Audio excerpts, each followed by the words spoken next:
All right, yo, what's up for you guys watching this on the live replay? We're just going to be analyzing a bunch of stocks live, and also we're just going to be looking at my portfolio as well because right now the market is absolutely tanking, and this is the overnight market. This doesn't even include last Friday, so literally. Big tech, Google's down three already. We're seeing a little bit of a recovery, like Meta is slightly recovering, but still Meta still down 3.4%. Let me just check the actual my watch list down here. Like the Spies down 2.69. Nvidia's down 5 already. So what's Nvidia right now? Nvidia's at $89. That's crazy, dude. Year to date, Nvidia's down 34%.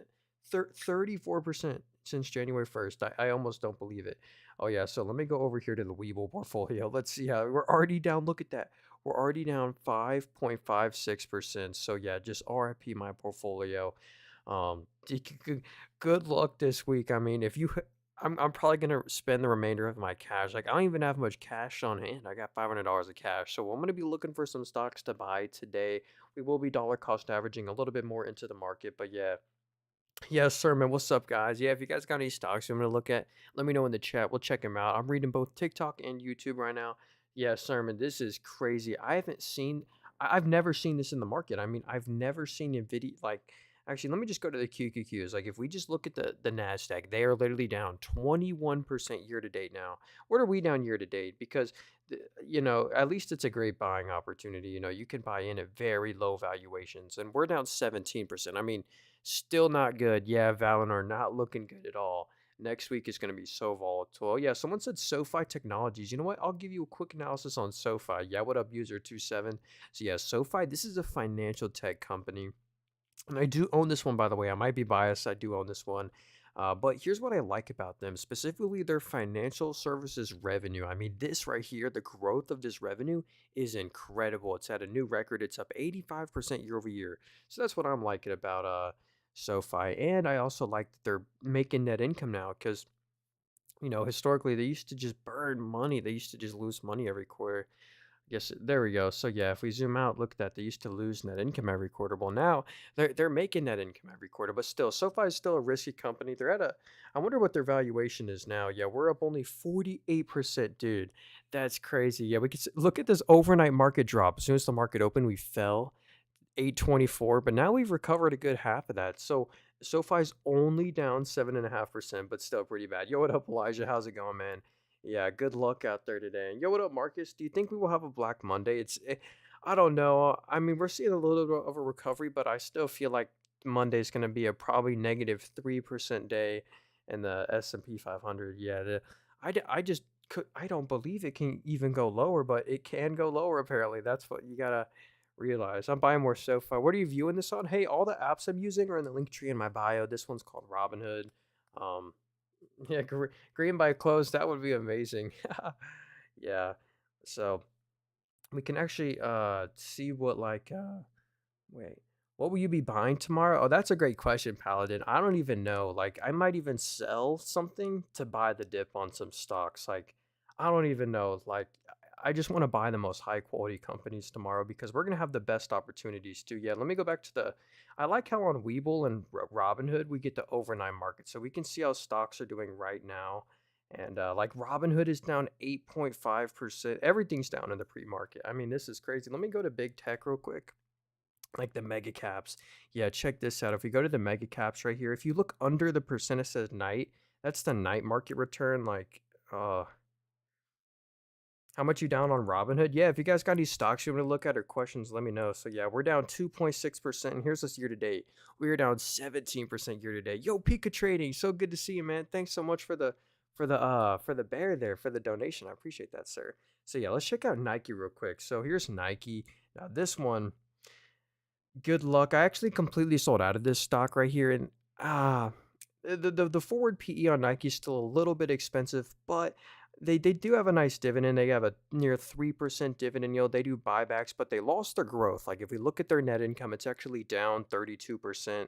And if we look at their net margin is down 25%. And on top of that, there's now bad tariffs that are probably going to hurt their margins even more. So let's see. Yeah, here's their footwear revenue. Like shoes. Their shoe sales are down 12%. So unfortunately, they've kind of just lost their growth. So I'd really like to see growth come back, and I don't know what tariffs are going to do. So, but I think the risk reward might be pretty decent on that one. Yeah. How about McDonald's? Yeah, dude, McDonald's should do good in a recession. And that's why if we go to actually here, I'll show you my lifetime percent change in every stock. So look, here's my total percent change on here. We're still up 9% on McDonald's, but every other stock, literally every single other one, we are down on. That's it. We're the only stock we're up on is McDonald's. That's so sad. Oh, yeah, in 2008, this is one of the best performing stocks in 2008. I think McDonald's, maybe like a Kroger will do good. Are you holding more cash? Nah, dude, I only have like $700 of cash left. This is not good. I wish I had more cash. I've just kind of been buying the dip the past couple of days. So, like, here's some stocks I have been buying, like Comfort Systems right here. I just bought a share of this one last Friday for like $300. I've been buying up Amazon as well, DCAing into them. Look, of course, I buy them and then they just keep on going lower. So that's typical. Um, Down 27% year to date. Yo, what up, Solana? Yeah, dude. Nvidia. Oh, yeah. What's Nvidia in the overnight market? Yeah, let's go check out Nvidia in the overnight market. I got you. So they're down 5.2%, a slight recovery, but yeah, under $90. That's crazy. An under $90 Nvidia. They're down 34% year to date. So yeah, this is not great. What app do you suggest? Hey, I like this one right here. It's where I like to park my idle cash. If you want to get this app, it's in the link tree in my bio. It's the first link there. What about Walmart? Yeah, Walmart and McDonald's is another like great defensive name. Like if we go into a recession, people still got to buy groceries. And look at Walmart's stock price; it's done incredible since 2019. Maybe it's even done better than Nvidia. But yeah, you get with Walmart, you get the nice dividend. So you get a 1% dividend. And if we go to their net income right here, they're literally making 5 billion of net income a quarter. So 20 billion a year. I kind of like Costco and Walmart are my two favorites. Costco and Walmart though also have the highest valuations. I don't own any of them. Yeah, what up? And yeah, we might go lower. Someone said Bank of America. Yeah, dude, that's a classic Warren Buffett stock. So we can actually go to like Warren Buffett's portfolio right here. Yeah, here's his portfolio right here. One of his top holdings, he owns a lot of the dividend stocks like American Express, Coca-Cola, and his third largest holding, 9% of his portfolio is in Bank of America. Look at this drop that Bank of America has had. I mean, it's crazy. But I like the banks because you get the nice dividend. So check that out. They give another 2.9% dividend, low payout ratio. Yeah, look at how diversified they are. They're in consumer banking, global banking, wealth management, all that. And if we look at the net income, they're making like 6 billion of net income a quarter, and then they just pay out a lot of that in dividends. So yeah, that's a cool little dividend growth bank right there. He has Moody's and stuff. Let's see. What about Lyft? Yeah, let's check out Lyft. Do you like options? Not right now. Mainly, I'm a fan of just buying shares right now. Build up your quantity of shares in this environment. So here's Lyft right here. This is if you've never heard of Lyft, they're like Uber's competitor. They do what Uber does, but they don't do Uber Eats or like food delivery. Hey, that could maybe be a good little growth business for them. But anyway, let's go look at their revenue right here. So yeah, look at their actually let's go to on a quarterly basis. So yeah, look at this growth. The sales are up 26%. So that's actually some really nice growth on Lyft. What about the bottom line here? So normally they lose net income, but look, in the most recent quarter, they actually made some net income. So that's a good sign. They're growing their way out of the net income losses. So actually, Lyft isn't bad. I just like to see them keep up this net income positivity. What's Nancy doing? Yo, I wonder what Nancy's gonna do tomorrow. But yeah, we can see Nancy Pelosi's portfolio. Here's her most recent buys. If we go to the bottom here, she's been buying some weird stocks like Interactive Brokers, PayPal, Comcast, Disney. Hey, she got American Express, Palo Alto. That's like a cybersecurity name. We can see her performance. But yeah, Nancy Pelosi. She is a good stock picker. Yeah, what up, Chadwick? Yeah. Oh, puts on the VIX. Oh, doing options on the volatility index is interesting. Here's my portfolio, by the way. Again, don't listen to me. This isn't financial advice. By the way, I don't sell anything. I don't have a course book, WhatsApp, Telegram, Discord. I don't got none of that. Just on here giving my opinion. But if you do want to support me, I have a YouTube channel. I'm streaming on YouTube and TikTok right now. Down 25%. Dang, Eric. What's up, man? All right, yo, what up, John? Kramer says we should see S&P 500. Hims under 25. All right, let's look at Hims right here. Ticker symbol HIMS. So yeah, this is Hims and Hers right here. They basically sell a bunch of different prescriptions. But what I love about this company is that they have no debt. This is a debt-free company. And look at the growth of their sales. Their sales are up 95% year over year. Incredible. Are you going to be live tomorrow? Yeah, we stream every day, twice a day. Since tomorrow's so volatile, I might even do like 3 streams. But yeah, if y'all want to support me, I'll be streaming tomorrow as well. And look at the net income. Hems is making net income every single quarter when, They used to lose money every quarter, and they have no debt. So actually, I do really like Hims. So and the sales growth is crazy. As long as I can keep up that sales growth, I do really like that name. So yeah, yeah, such a strong buy. Oh, what up, Eric? Yeah, thanks for joining in the TikTok stream and the YouTube. Can we look at Shopify? Yeah, I got you. So yeah, Shopify right here. I absolutely love them. You know, Mr. Beast has all his stores through Shopify. And yo, Valinor, thanks so much for the lightning bolt for the rose, man. I really appreciate that. And for the gummy bear, dude, thank you so much. I really appreciate you. But yeah, here's Shopify stock right here. They're actually a Canadian company, but here's the best part. Look at their annual sales. You know, Shopify in 2019, they were doing 1.5 billion, but now for the full year 2024, they did 8.9 billion, you know, incredible growth of their sales. And on top of that, they're profitable. If you look at the FCF right here, which stands for free cash flow, they made 600 million of free cash flow, up 37%, and they made a billion three of net income. They're printing net income, so I really like Shopify for the growth. So I think evaluation might be a little high, but I don't know about the overnight market. Hey, what up, Glenn? Good to see you, man. SoFi Technologies. Yeah, let's check out SoFi.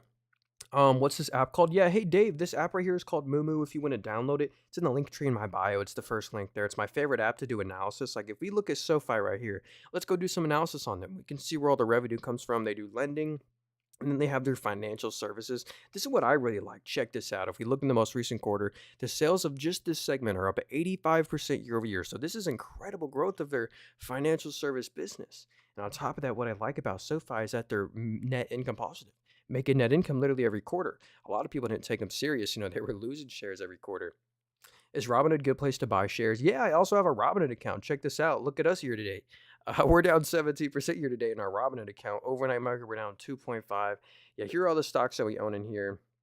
Dang, Google's down 3.2, Meta's down 4.2. I mean, tomorrow is probably going to be a good buy the dip opportunity. Yo, Harry says SFM, Sprouts Farmers Market. Oh, by the way, I did own SoFi here in my Weeble portfolio. We're still up 56%. They're down 9% in the overnight market. That sucks. But the next stock someone actually wanted me to look at is Sprouts Farmers Market. And I do own this one, by the way. I have 7 shares of this stock. This is like a Walmart competitor.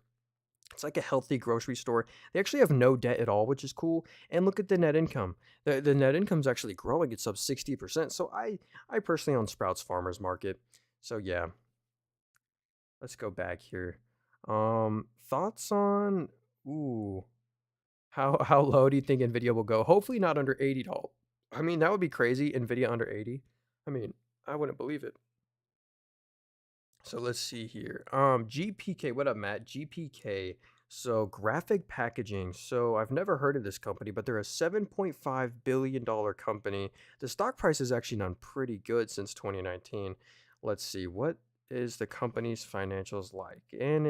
See, my Wi-Fi is working great, but I might need to reset this app right here. It's kind of, there we go. The PE is an 11. So they're literally trading at 11 times net income, and they're in Americas. What about the net income? So the net income is down 29%, but they're very consistent. They're making like over 100 million of net income a quarter. So, I mean, it's not terrible there. They're trading at a low valuation.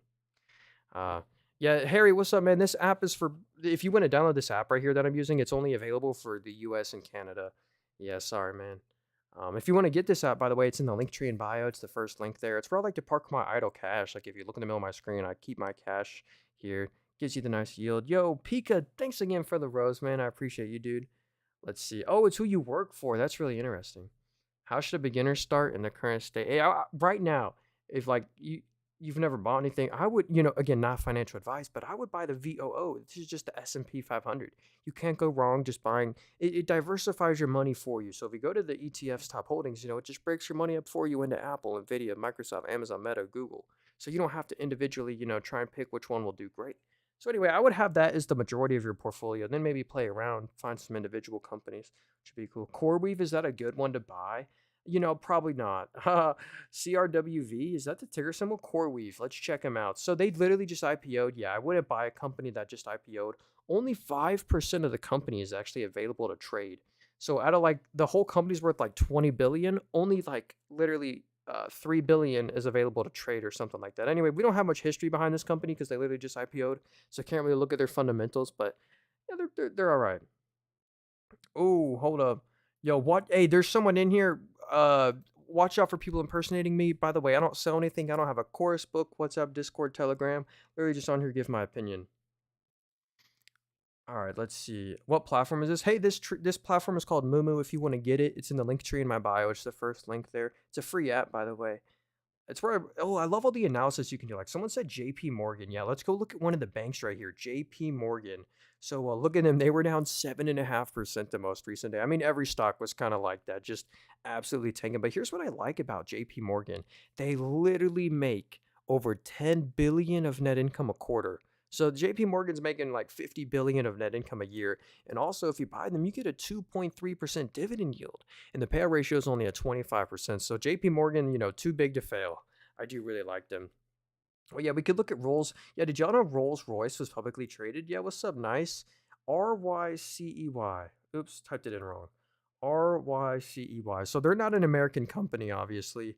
Oh, look what this app is telling us. There is a double top. Oh well, that's technical analysis.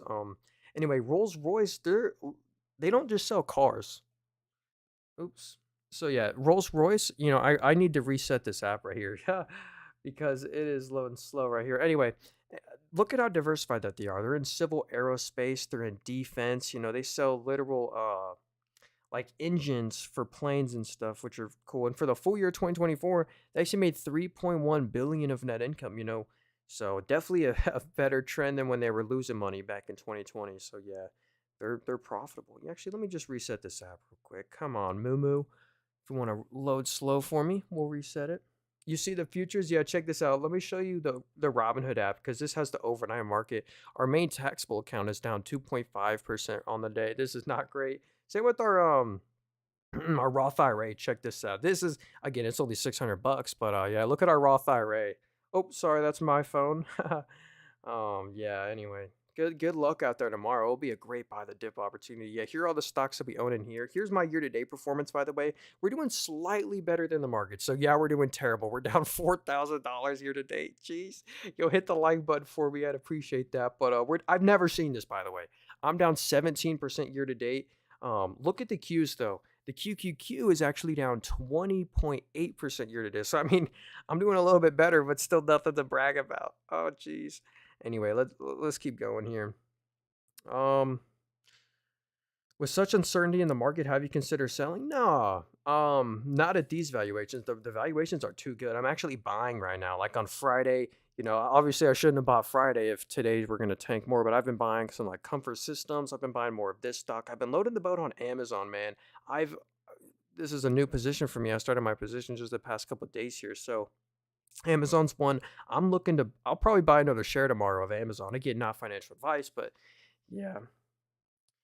Let's see. Have you found anywhere better to park cash than Robinhood Gold? Yeah, nice meme right here. This app right here, and you don't have to. With Robinhood, you have to pay $5 a month, which is really annoying. But this app is free right here. It's where I like to park my cash. If you want to get this app, it's in the link tree in my bio. It's the first link there. It's of course FDIC insured, like all brokerages. Anyway, let's keep going here. Yeah, yeah, AJ, it's like Black Monday. I feel you. Just put 17K into JP. JP Morgan, or is that a stock right there you're talking about? Let me know. You said you put a lot of money. Luke Flips, what's up, dude? Good to see you. Um, what is your dollar cost average strategy? Yeah, dollar cost averaging just means it's a patient approach. Like instead of spending like tomorrow, if you want to buy a stock, instead of spending all your cash tomorrow, slowly buy into them. It's a more patient approach. But again, just because you slowly buy into it doesn't mean it'll do good. Always do your own research. Make sure you're buying a high quality company, or else you could end up buying a stock like this that literally hit an all time low on Friday. So anyway, again, don't listen to me. I'm not an expert. Yeah, DG, tomorrow's probably going to be a brutal day. How do you buy the S&P 500? Yeah, my favorite way to get exposure to the S&P 500 is through ticker symbol VOO. And it has the lowest expense ratio to get exposure to it. And again, VOO, it breaks the S&P 500, it just breaks your money up for you. And Apple, and I use all these companies pretty much every day. Apple, Nvidia, Microsoft, Amazon, Meta, Google, Broadcom. So why not buy the stock? So I just put 20K. Not sure when to buy though. Yeah, yeah. Hey, that's right, Luke. I would just dollar cost average. Yo, Pika, thanks again, dude. He says I'm betting on Intel. So let's see. INCC. Thanks again for all the roses, dude. I appreciate you. So yo, It hurts to open these apps. Yeah, Harry, I feel you on that one. So anyway, here's Intel right here. Again, the stock price hasn't done too good because they've been having some struggles besides tariffs. Like, here's the good news: they have a huge market share. Intel actually has a 65% PC GPU market share, which is pretty good. And here's why the stock actually hasn't done too good. It's because of this net income losses. Like, the net income's just kind of choppy on Intel. Like, I don't know how, but last quarter they lost 17 billion. But yeah, I and I would rather probably buy an Nvidia right here. Like, if I'm looking for a stock to buy on a dip now, hey Peekaboo, what do you think about this? Let me go to Nvidia real quick. Nvidia has a smaller market share, but check them out. Year to date, Nvidia is now down 34%. Actually, let's look. I want to compare this real quick. So look at the where was it? The GPU market share. So NVIDIA and Intel both make GPUs, but obviously, um, Intel has a much higher exposure. So check this out. Intel has a 65% PC GPU market share. Now let's go check out NVIDIA down here.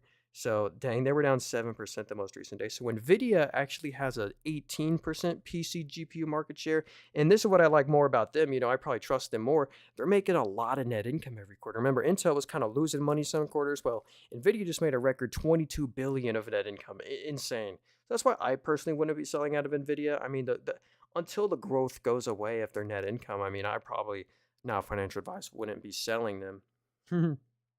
Let's see. I have 5K in SPYI. Hey, that's like the income version. Yeah. So yeah, someone said verse that by AMD. AMD. Sorry. AMD is another one that I do own. Again, I'm down bad on them. We're down 35%. Now look at that. Here's our AMD position. Our average cost on AMD is $125 a share. So yeah, not great. Would you recommend buying VFV tomorrow? Let's see. VFV. I haven't heard of that one. So this is a Canadian ETF.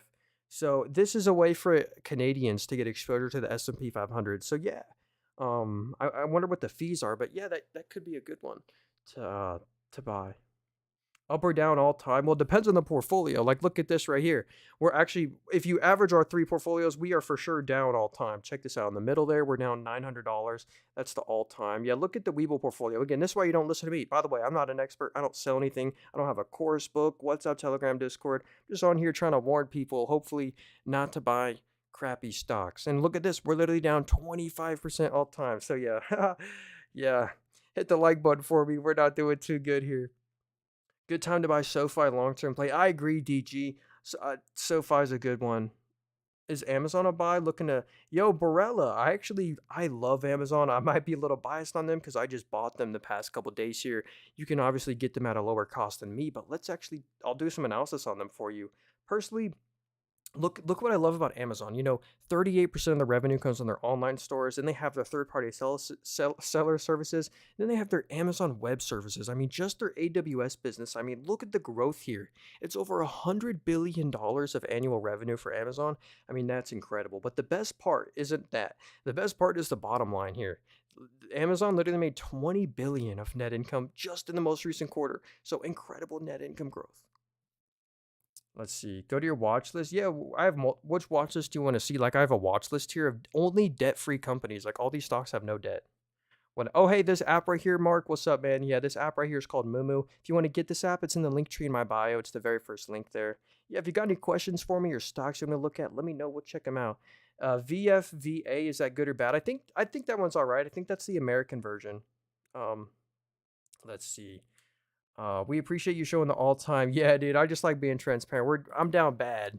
So, I have 6,000 in Tesla. What do you think? Hey, you know what, Tesla, to be honest with you, I you're not going to love my thoughts on this. I don't love them, and here's why.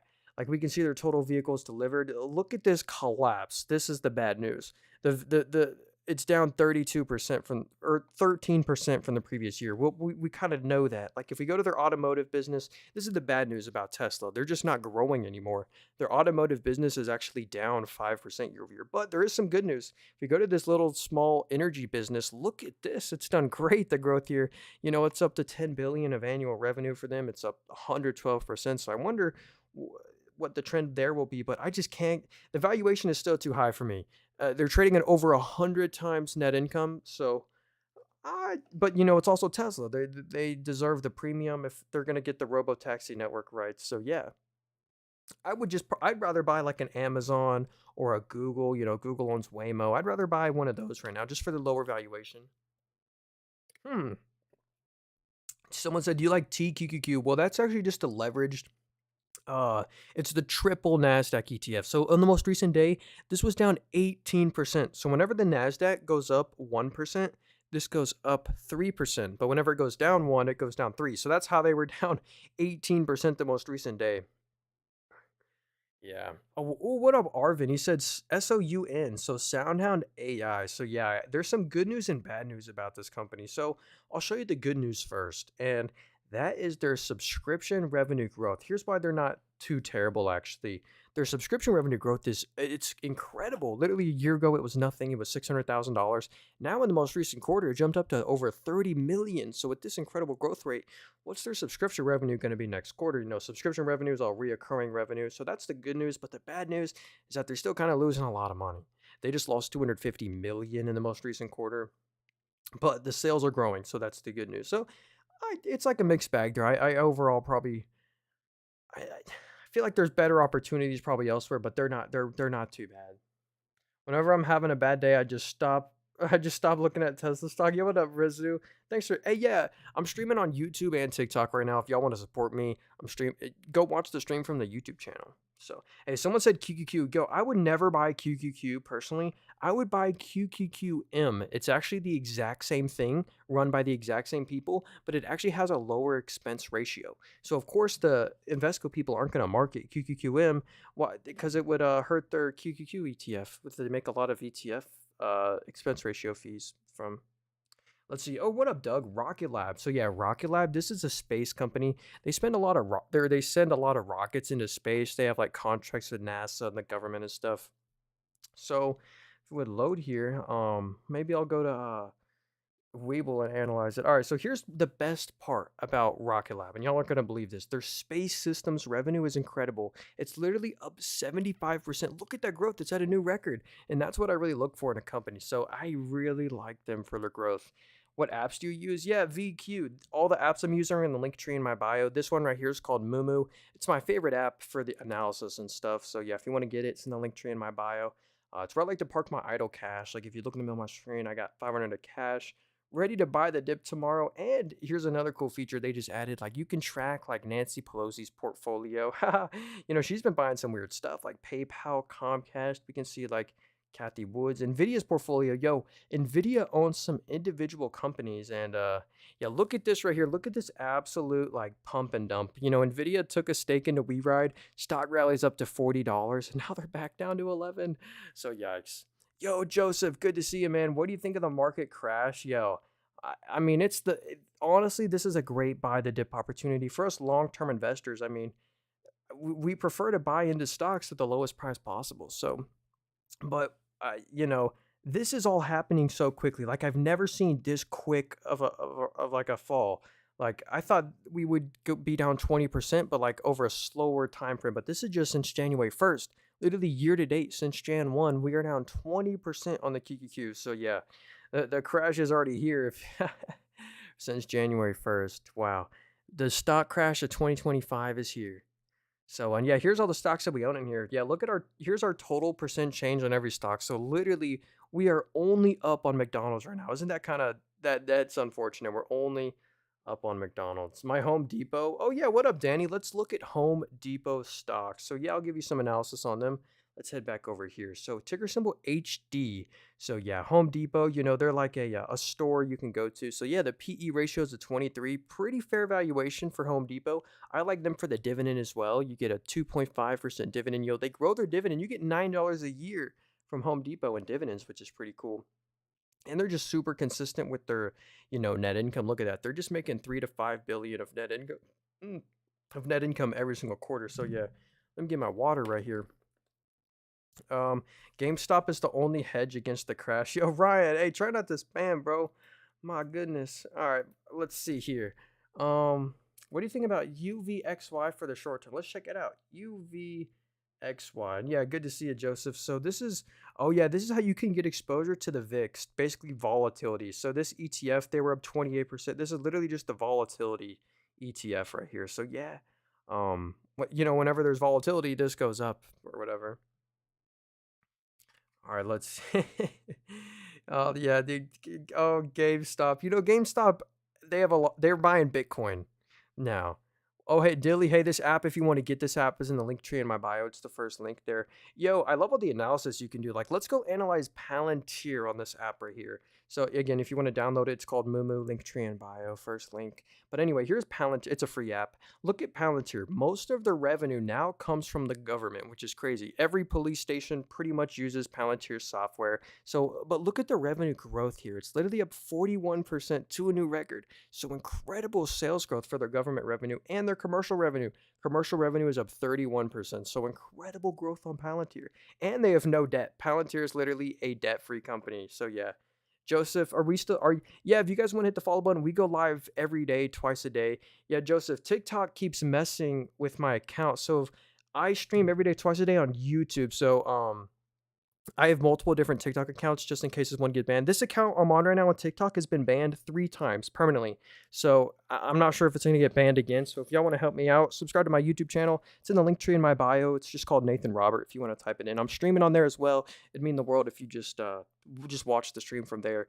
Anyway, let's keep going here. Someone said Costco stock. I like chips. Said, how about Costco? So yeah, dude, a lot of people I feel like will go to Costco, buy stocks in bulk or buy stocks in bulk. I mean, buy, food in bulk because it's cheaper that way. And yo, stocks and sports guy. I didn't even see that, dude.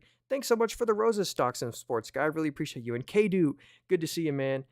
Yeah, we'll look at Broadcom after this as well. So here's Costco. I love the subscription model business behind Costco. Like, you have to pay a yearly membership just to go to Costco. And look, they're making, 2 billion of net income every quarter, get a nice dividend with them. So yeah, Costco's like a defensive play.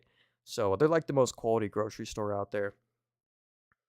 Ooh, so yeah, let's look at AVGO. So this is Broadcom right here. This is like Nvidia's competitor, and I absolutely love this stock because it's like Nvidia at a lower valuation. You get a nice dividend with Broadcom as well. So check this out. I'll give you some analysis on them.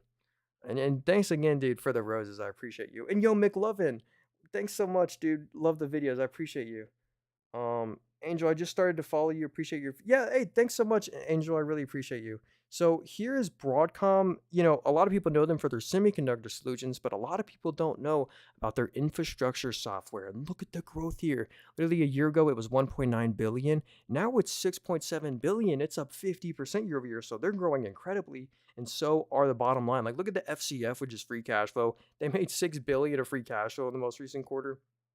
5.5 billion of net income. They're so profitable. So anyway, and yeah, a 1.5% dividend. So if you buy them, you get 1.5% of your money back just in a dividend. So yo, McLovin said RXRX is cooking me. So yeah, that's actually a stock owned by Nvidia. So if we go to Nvidia's portfolio right here, RXRX is one that they own, and this is probably one that I'm staying away from this one just because even though Nvidia owns it, let me show you this right here.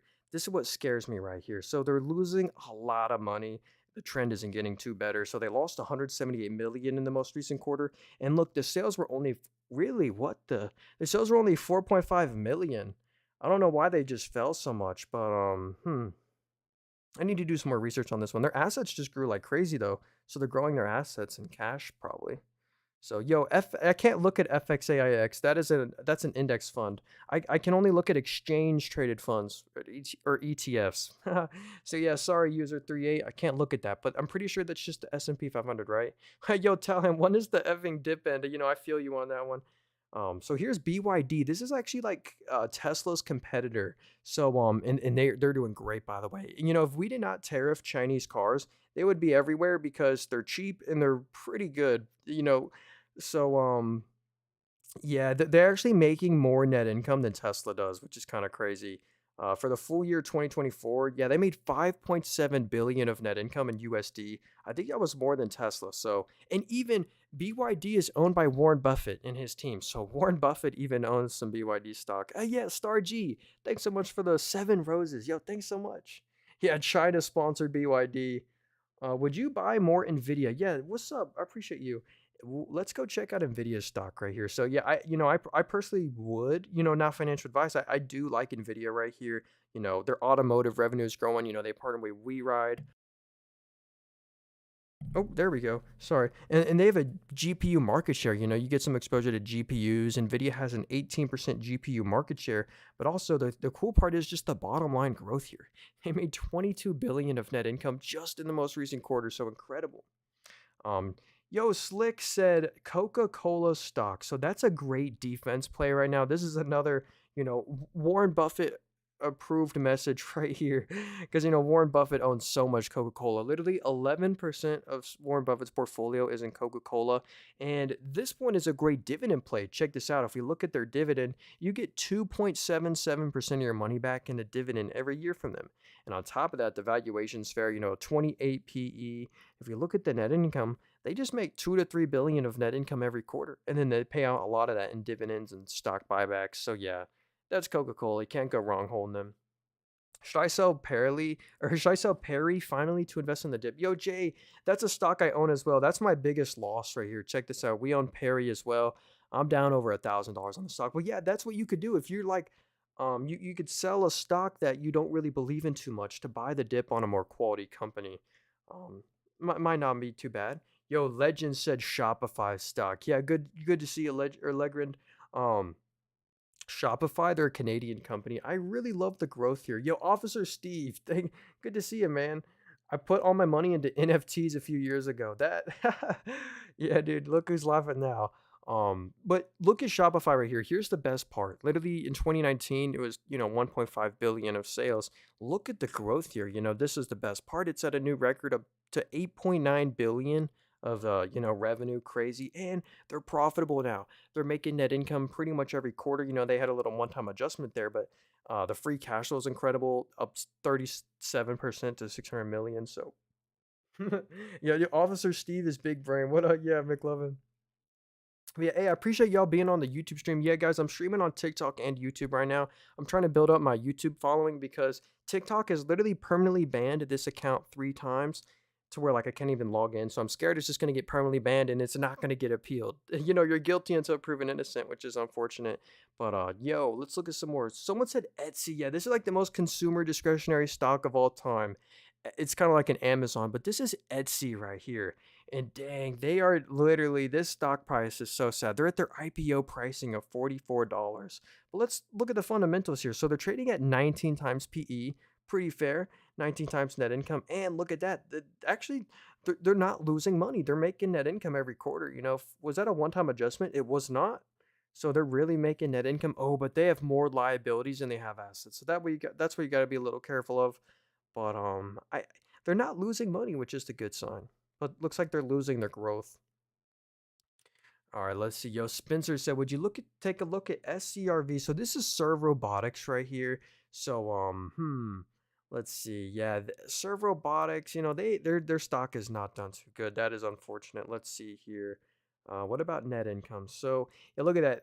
The sales in the most recent quarter were $100,000. So the sales are 100,000, and they lose 13 million a quarter. They have a lot of assets now, which is great. Yeah, look at that balance sheet growth. That's the good news. But I would just be careful. Like they really don't have much sales. They really don't sell anything or sell much of anything. A million a quarter for being generous. I'd have to see the growth there. Yo, Dylan, what app you use? Hey, this app right here is called Moo. If you want to download this app, it's in the link tree in my bio. It's the first link there. Yeah, Tommy, if you want to, yeah, what's up, man? Yeah, it's a free app. It's where I like to park my idle cash. Like if you look in the middle of my screen, nice yield there. It's only available for the US and Canada though, if you want to get it. Uh anyway, oh, someone said Meta. Dude, Meta. I love this company. I have all the apps I'm using. I also have a Robinhood account right here. Look at us on Meta. We are now lifetime down. We are down 2.5% on them, which is so unfortunate because we were literally just up like 20% plus on them. Anyway, let's do some analysis on them. So I love this as an advertising play. Yeah, look at their active users. They literally have daily active users of 3.35 billion. So a ton of people are on a Meta platform, Facebook, Instagram, WhatsApp. And the best part is the bottom line. They made 21 billion of net income in the most recent quarter. So incredible. Yeah, hey, Flyer Wealth. This app, if you want to download this app, it's in the link tree in my bio. It's the very first link there if you want to get it.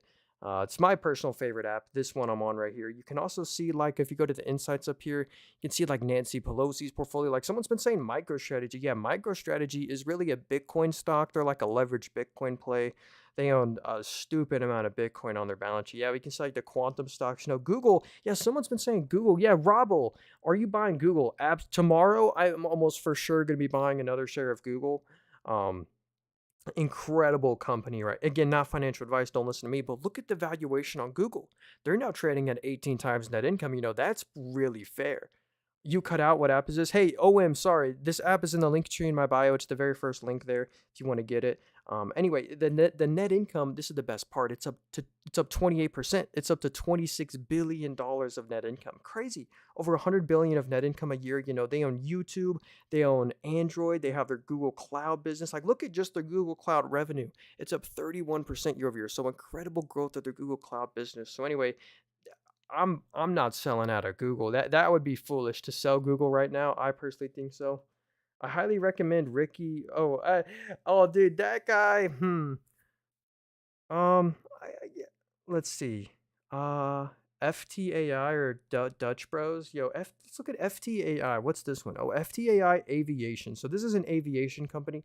Oh, I've looked at this one before. I really like this stock. So they sell aerospace products. So if you're looking for a company to get exposure to the aerospace industry, look at how their sales are growing. It's literally up over double. It's up 115% on their aerospace products. So this is like phenomenal growth. And there's just the sales growth. But the net income, it's still a little choppy though. The net income was 100 million in the most recent quarter. It doesn't quite follow the trend of the revenue growth, so their margins are still a little. They're still trying to fix out their net margin right here. But anyway, yeah, I like them more than dislike them. Hey Mary, this app is in the link tree in my bio. It's the first link there. Someone said what are your positions? Oh yeah, I have multiple portfolios by the way. If you go to my YouTube channel, you can see every stock that I own, how much I'm up and down on every stock. Here's this portfolio actually, you know. But yeah, if you go to my most recent a couple videos, I just did a whole entire stock portfolio update. I go over every stock that I own, my Roth IRA, my dividend income. So yeah, if you want to subscribe to my YouTube channel, it would mean the world to me. It's called Nathan Robert. It's also in the link tree in my bio, and I'm streaming on there as well. So if you want to rewatch the stream or something, yeah, we ready for Black Monday tomorrow? Yep, pretty much. We're gonna have some amazing buy the dip opportunities. What airline is good to buy? To be honest with you, I don't want to buy any of the airlines. Just not an industry I really want to be in. If we go into a recession, the airlines are cooked. If people don't spend on flights, they still got to pay for all the land and stuff. Like in 2020, they were losing so much money. But if I had to pick an airline, if I was forced to pick an airline, I would personally pick Delta Airlines. They're the best run airline right here because look at this company. They're actually making, well, now they're making net income every quarter. Check this out. If we zoom out, look at 2020. This is what I'm kind of scared of. They could lose like a ton of money. But Delta Airlines, I believe, is the best run airline stock. Someone said SCHD. Yeah, this is the dividend ETF right here. So if you're looking for like a higher dividend yielding ETF, this one has a 4.1% dividend. So get 4.10% of your money back a year just in dividends. Not assuming dividend growth.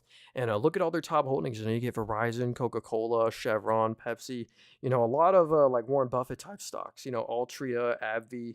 So yeah, we can even see Warren Buffett's portfolio. He has a lot of the higher yielding dividend stocks like American Express, Coca-Cola, Bank of America, Chevron, Kraft Heinz. He has Lunchables stock. Can we see your positions in stocks? Yeah, Diego, if you go to my YouTube channel, I just did a whole entire stock portfolio update. You can see every stock that I own.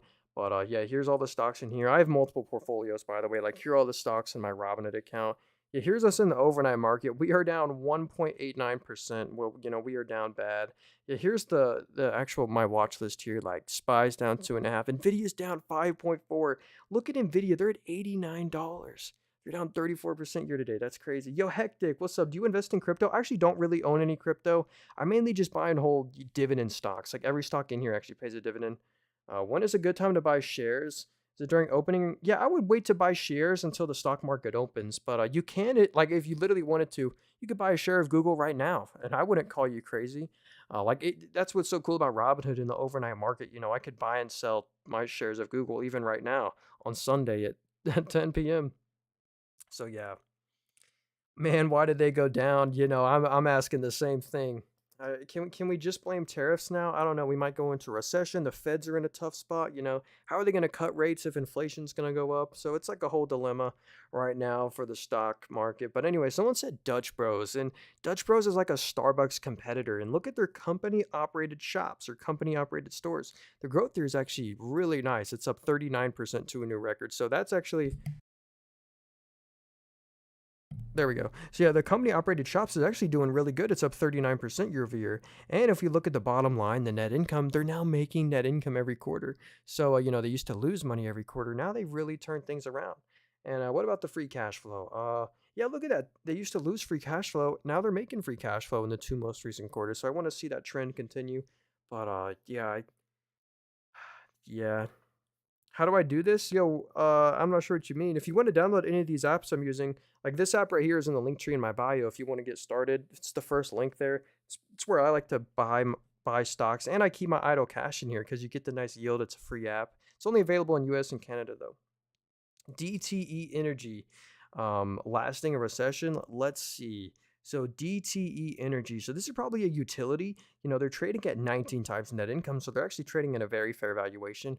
Let's see. Electric, energy trading, gas. So how's their electric revenue doing? So yeah, it doesn't grow like a tech stock would, but it's just very consistent here. What about the bottom line? So yeah, so the net income did fall 30% year over year. So their net margin fell to just 8.5%, but it was a one-time adjustment though. Anyway, actually, they're a decent utility. I'm sure you get a nice dividend with them as well. Yeah, a 3.15% dividend with DTE. Not bad. Yo, that one dude. Yo, for my personal, I own an unregulated utility, and that is ticker symbol CEG, Constellation Energy.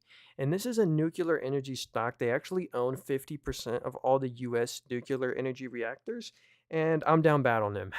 I'm down 17% on them. So, and not financial advice. This is one I'm really looking to buy more tomorrow of, just because the valuation is just so low. Yo, Pooh says Enphase Energy, please. Yeah, I'm sorry, man. Let's check out Enphase Energy. Yeah, sorry if I don't get to all the stocks here. I try to get to all of them. I'm reading both the YouTube and the TikTok chat here. Um, I'm most likely to see your message if you leave it on YouTube, just because there's not that many chats there. But here's the thing about Enphase Energy. This is a solar stock, so people aren't really buying solar right now because of the high interest rate environment. But and that's here's the thing. They used to make a lot of net income, over 100 million of net income a quarter. Well, now it fell. It even went negative, and but they're making net income again. So this is what I want to see. I just want to see them consistently make net income again. Tariffs are going to hurt them. High interest rates are going to hurt Enphase. Solar. Trump doesn't even really like solar. He thinks solar is a scam. But I own nuclear energy as well. I do own Enphase Energy, by the way. I do own them. Yeah, if you guys got any questions for me, let me know in the chat. Someone said, "What is your year to date?" So yeah, here's my year to date. By the way, I like being completely transparent.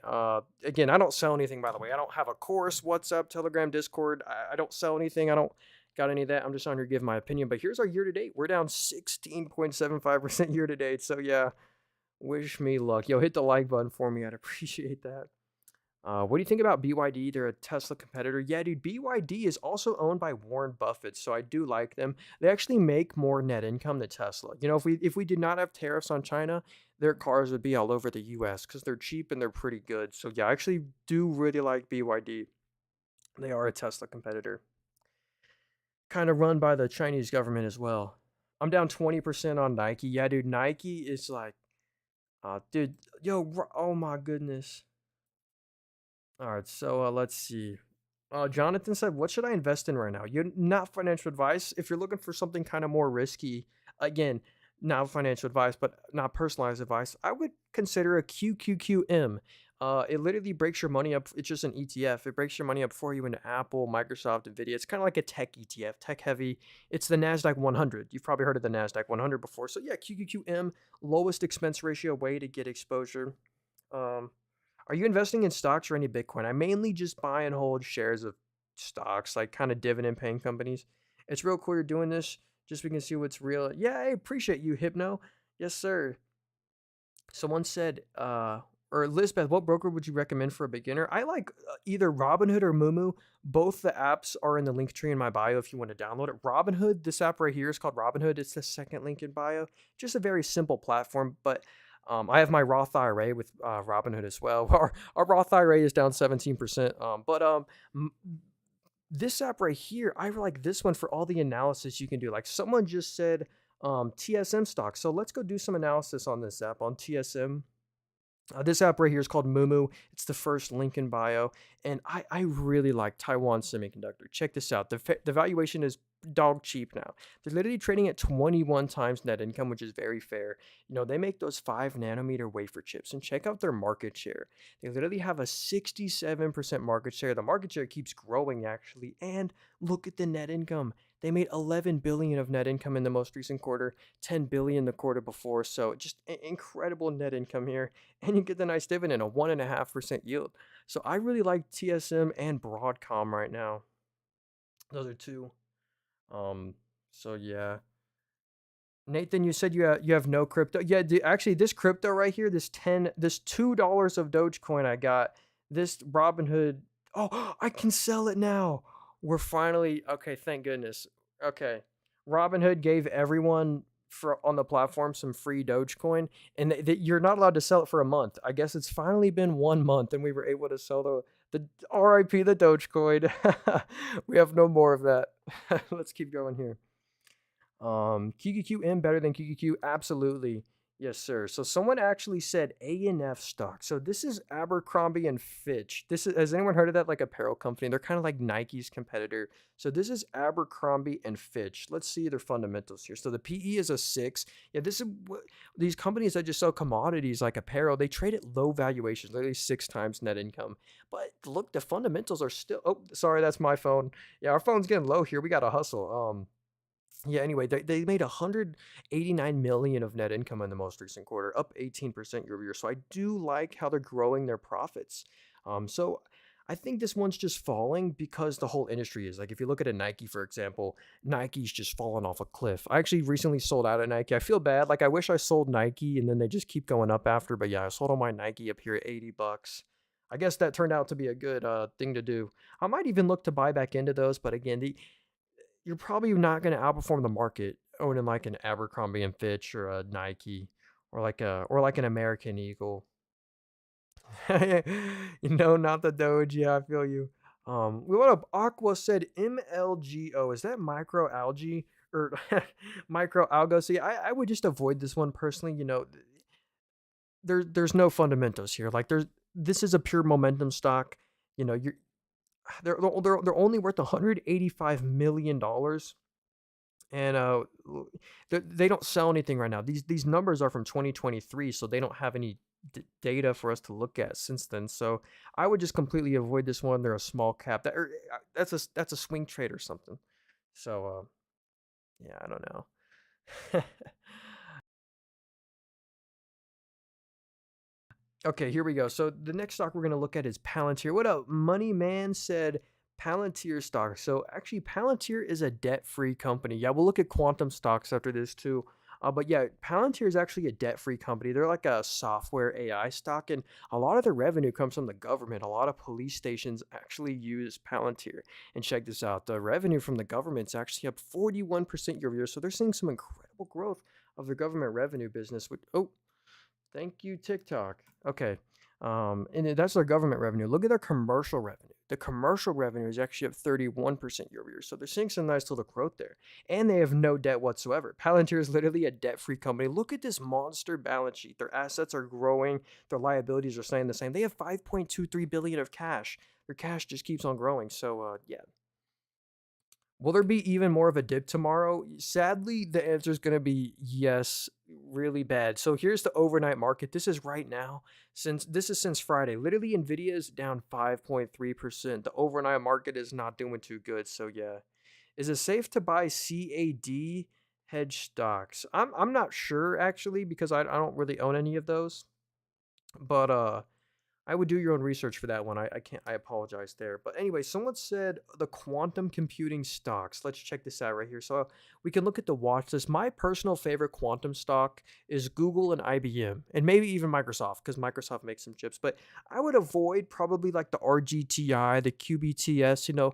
They don't have any sales and their market caps are really small. But Google and IBM, they have the money and the talent to be the industry leader for quantum stocks. So yeah. What is the Batman? Oh, that's just big tech basically. If we yeah, I can show you what it means if you want, but yeah, basically it looks like the Mag 7, Broadcom, Apple, Tesla, Amazon. So yeah. Yeah, the quantum stocks, I would probably pick a Google or IBM or even a Honeywell. So yeah, again, not financial advice. Nothing in this is. Um, let's see. What about Novo Nordisk? Ticker symbol NVO. So yeah, this company right here sells Ozempic. If anyone heard of that like weight loss prescription, well, this is the company that actually owns and sells that. There's obviously competitors like Zepbound, but look at the PE on them. It's now really low. Tariffs are supposed to really hurt this company. But in all, I just recently read this. The Ozempic the patent for Ozempic expires in 2027. So that's actually kind of not good. If your Ozempic prescription patent expires in 2027. Anyway, the PE is an 18, and look at the net income right here. This is the great news. They're cranking net income, literally 3 to 5 billion of net income a quarter. Is Mumu available in Australia? This app I'm using, if you want to download it, it's in the link tree in bio, first link. But I think it's only available for the US and Canada. It might be for Australia. I don't know, but I think it's just US and Canada. I apologize there. Yeah, this is where I love this app for all the analysis you can do. I park my idle cash right here. If you look in the middle of my screen, I got $500 of cash earning me the nice interest.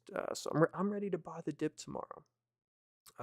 Yeah, what up, Luffy? I'm buying the dip again tomorrow. I haven't bought anything, in the overnight market. But here's a stock, obviously this has been unfortunately timed. It's gonna tank tomorrow, but we've been buying more FIX stock. We've also been buying the dip on Amazon. I trust my money with these companies. A1 steak. Have you thanked JD Vance yet? It- Lovely stock market performance. I think Trump said something like, "I don't care what the stock market reacts," or something like that. Stuff not good for the market. But anyway, it just really creates a buy the dip opportunity for my favorite high quality companies. So I gotta go get a portable charger. My phone is getting low here. Um, Nvidia is getting bought tomorrow. Well, right now it looks like Nvidia is being sold, but yeah, Nvidia's under $90 now. Year to date, they're down 34%. If you can pretty much just buy anything you want, everything will be on sale tomorrow. Look at Apple year to date. This should not happen. They're down 30% pretty much. I mean, that's where it's like it starts to get scary when the largest company in the world, Apple, is down 30% just since January 1st. What about Microsoft? Yeah, Microsoft's a bit more resistant. They're only down 18, but still, down 18 is not great. Um, Ren's D said SCHD. So yeah, this is the dividend growth ETF. So check this out. They have a 4.1% dividend yield. So they basically own a lot of the higher yielding stocks like the oil stocks like ConocoPhillips, like Warren Buffett type stocks, Coca-Cola and Chevron, Pepsi, Altria. Actually, we can go check Buffett's portfolio. Buffett's holding on to a lot of cash right now. Buffett has done the right thing. Just hold on to a stupid amount of cash. So, he owns Coca-Cola, Bank of America, Chevron. Yeah, yeah, Ty. Yeah, I agree with you. Time to buy. Nathan, he says, do I hold everything I'm down on? I personally think so. I wouldn't sell out of anything right now. Um, what app is this? Hey, this app right here, Zest, if you want to get it, it's in the link tree in my bio. It's the very first link there. It's called Mumu. Which one you say was a mix of Apple and text? Uh, I think it was QQQM is my favorite ETF personally. QQQM, it just breaks your money up for you into Apple, Microsoft, Nvidia, Amazon, Meta, Netflix even. So I like those. Yeah, if you don't own any stocks, I think now's a decent time to get some exposure. I wouldn't want to buy stocks when the market's at all-time highs. I want to be greedy when others are fearful, is what Buffett likes to say. So let's see. AMD. Yeah, let's go look at AMD. By the way, I'm down bad on this stock. I'm down like 30% on this company. So let's go do some analysis on them. So here's the thing about AMD. They have a big market share. Like, look at this. You get a 17% PC GPU market share. Oh yeah, hey Awa, this app I'm using is in the link tree in my bio. It's the first link there if you want to get it. But AMD is really a data center play. Check this out. Look at their data center revenue. It's up 69% to a new record. I mean, this is incredible data center growth. And let's see here. The free cash flow just blew up as well. They made over $1 billion of free cash flow. And they have a monster balance sheet, no net debt on AMD. So I do own them. You know what? I'll just show you this because I like being transparent. Hey, I go to so many other TikTok streams. No one else like shows their portfolio and how down they are. Well, I guess if the internet allows it, we will pull it up. Okay, here we go. Yeah, here's our average cost. So we were buying AMD at $125, and well now it's at $12. So yeah, unfortunate for them, but yeah, I do own them, so I might be biased. What's their ticker? I forget what we were talking about. QQQM is yeah my favorite one. Um, yeah, this app right here is yeah, it's in the link tree in bio. It's the first link there if you want to get this app. Amazon, yeah, Amazon's one I've been loading the boat on. Check this out. I literally just started my entire position just in the past week here. We started our position at $185. So well, it's at 170 right now. So I guess that wasn't the smartest move, but I love this company. I was comfortable paying at the valuation right there. Look at just their Amazon Web Services, like just this part of their business. Literally for the full year 2024 was at a new record, 107 billion. And yo, Star G, I didn't even see that. I'm so sorry. Thanks so much for the donut there, Star G. I really appreciate the little gift there. So I love the Amazon Web Services growth, but I mainly like the bottom line growth. The net income was literally 21 billion just in the most recent quarter. So Amazon, absolutely great company. Again, not financial advice. I just personally like that one. Let's see. EF ETF or shares, which one to buy tomorrow? Hey, I would just dollar cost average and both. Buy a little bit of ETFs and buy some individual companies. Top three dividend stocks you're going to invest in while things are on sale. By the way, if I go back to my Robinhood portfolio right here, every stock in here pays a dividend. Every single one of these. So I'll probably look into buy Google. Meta pays a dividend as well, but mainly I'm looking to buy Google and Amazon. I really want to build up my positions in those stocks. And here, by the way, here's my total percent change in every stock. So we're only green on McDonald's. Isn't that McDonald's actually does good in a recession, believe it or not. This was one of the best. Like, look, it didn't go down in 2008. This stock did great. So anyway, McDonald's welcomes a recession. They bought so much cheap land in 2008. They're great. Again, here's us year to date, by the way. We're down 17% year to date. Do you ever do options? Not, I mean, I have before, but I mainly just like to buy shares. You know, 'cause- let's see. Someone said H bar. What app do I buy on? Hey, it doesn't really matter what app you buy it on, but the apps I use are all in the link tree in my bio. This one right here is my favorite one. It's the first link there. And I keep my idle cash in here because it earns the interest. VGT, let's see. VGT, that's an ETF, I believe. So Vanguard Information Technology. Oh, yeah, so this is kind of like the NASDAQ. This is their version of the NASDAQ. So check this out. If you look at their top holdings, it's Apple, Nvidia, Microsoft, Broadcom, and then they got Salesforce. So that's where it's a little different. Salesforce, IBM. Yo, Crystal, thanks so much for the dino. That's so cool. Thanks so much for the tiny dino. Okay. Okay, we're back. Had to turn on the fan there. So yeah, VGT, they're a cool ETF, kind of like more tech heavy. So someone said Uber stock. Yo, I actually really like Uber technology. So they just own the software and they collect the high margin fees every time someone books an Uber. We can see their active users. This is a cool number: 171 million monthly active users. That's up 20 million from a year ago. And look at this, they're still growing. This is the crazy part about Uber. They're still growing. The sales are up 25% of their mobility business. And then also they have their delivery revenue. This is Uber Eats. Uber Eats is up 21%, so they're growing incredibly. And so are their profits. The FCF, which is free cash flow, they made 1.7 billion of free cash flow, and they're just really profitable. So give me one sec here.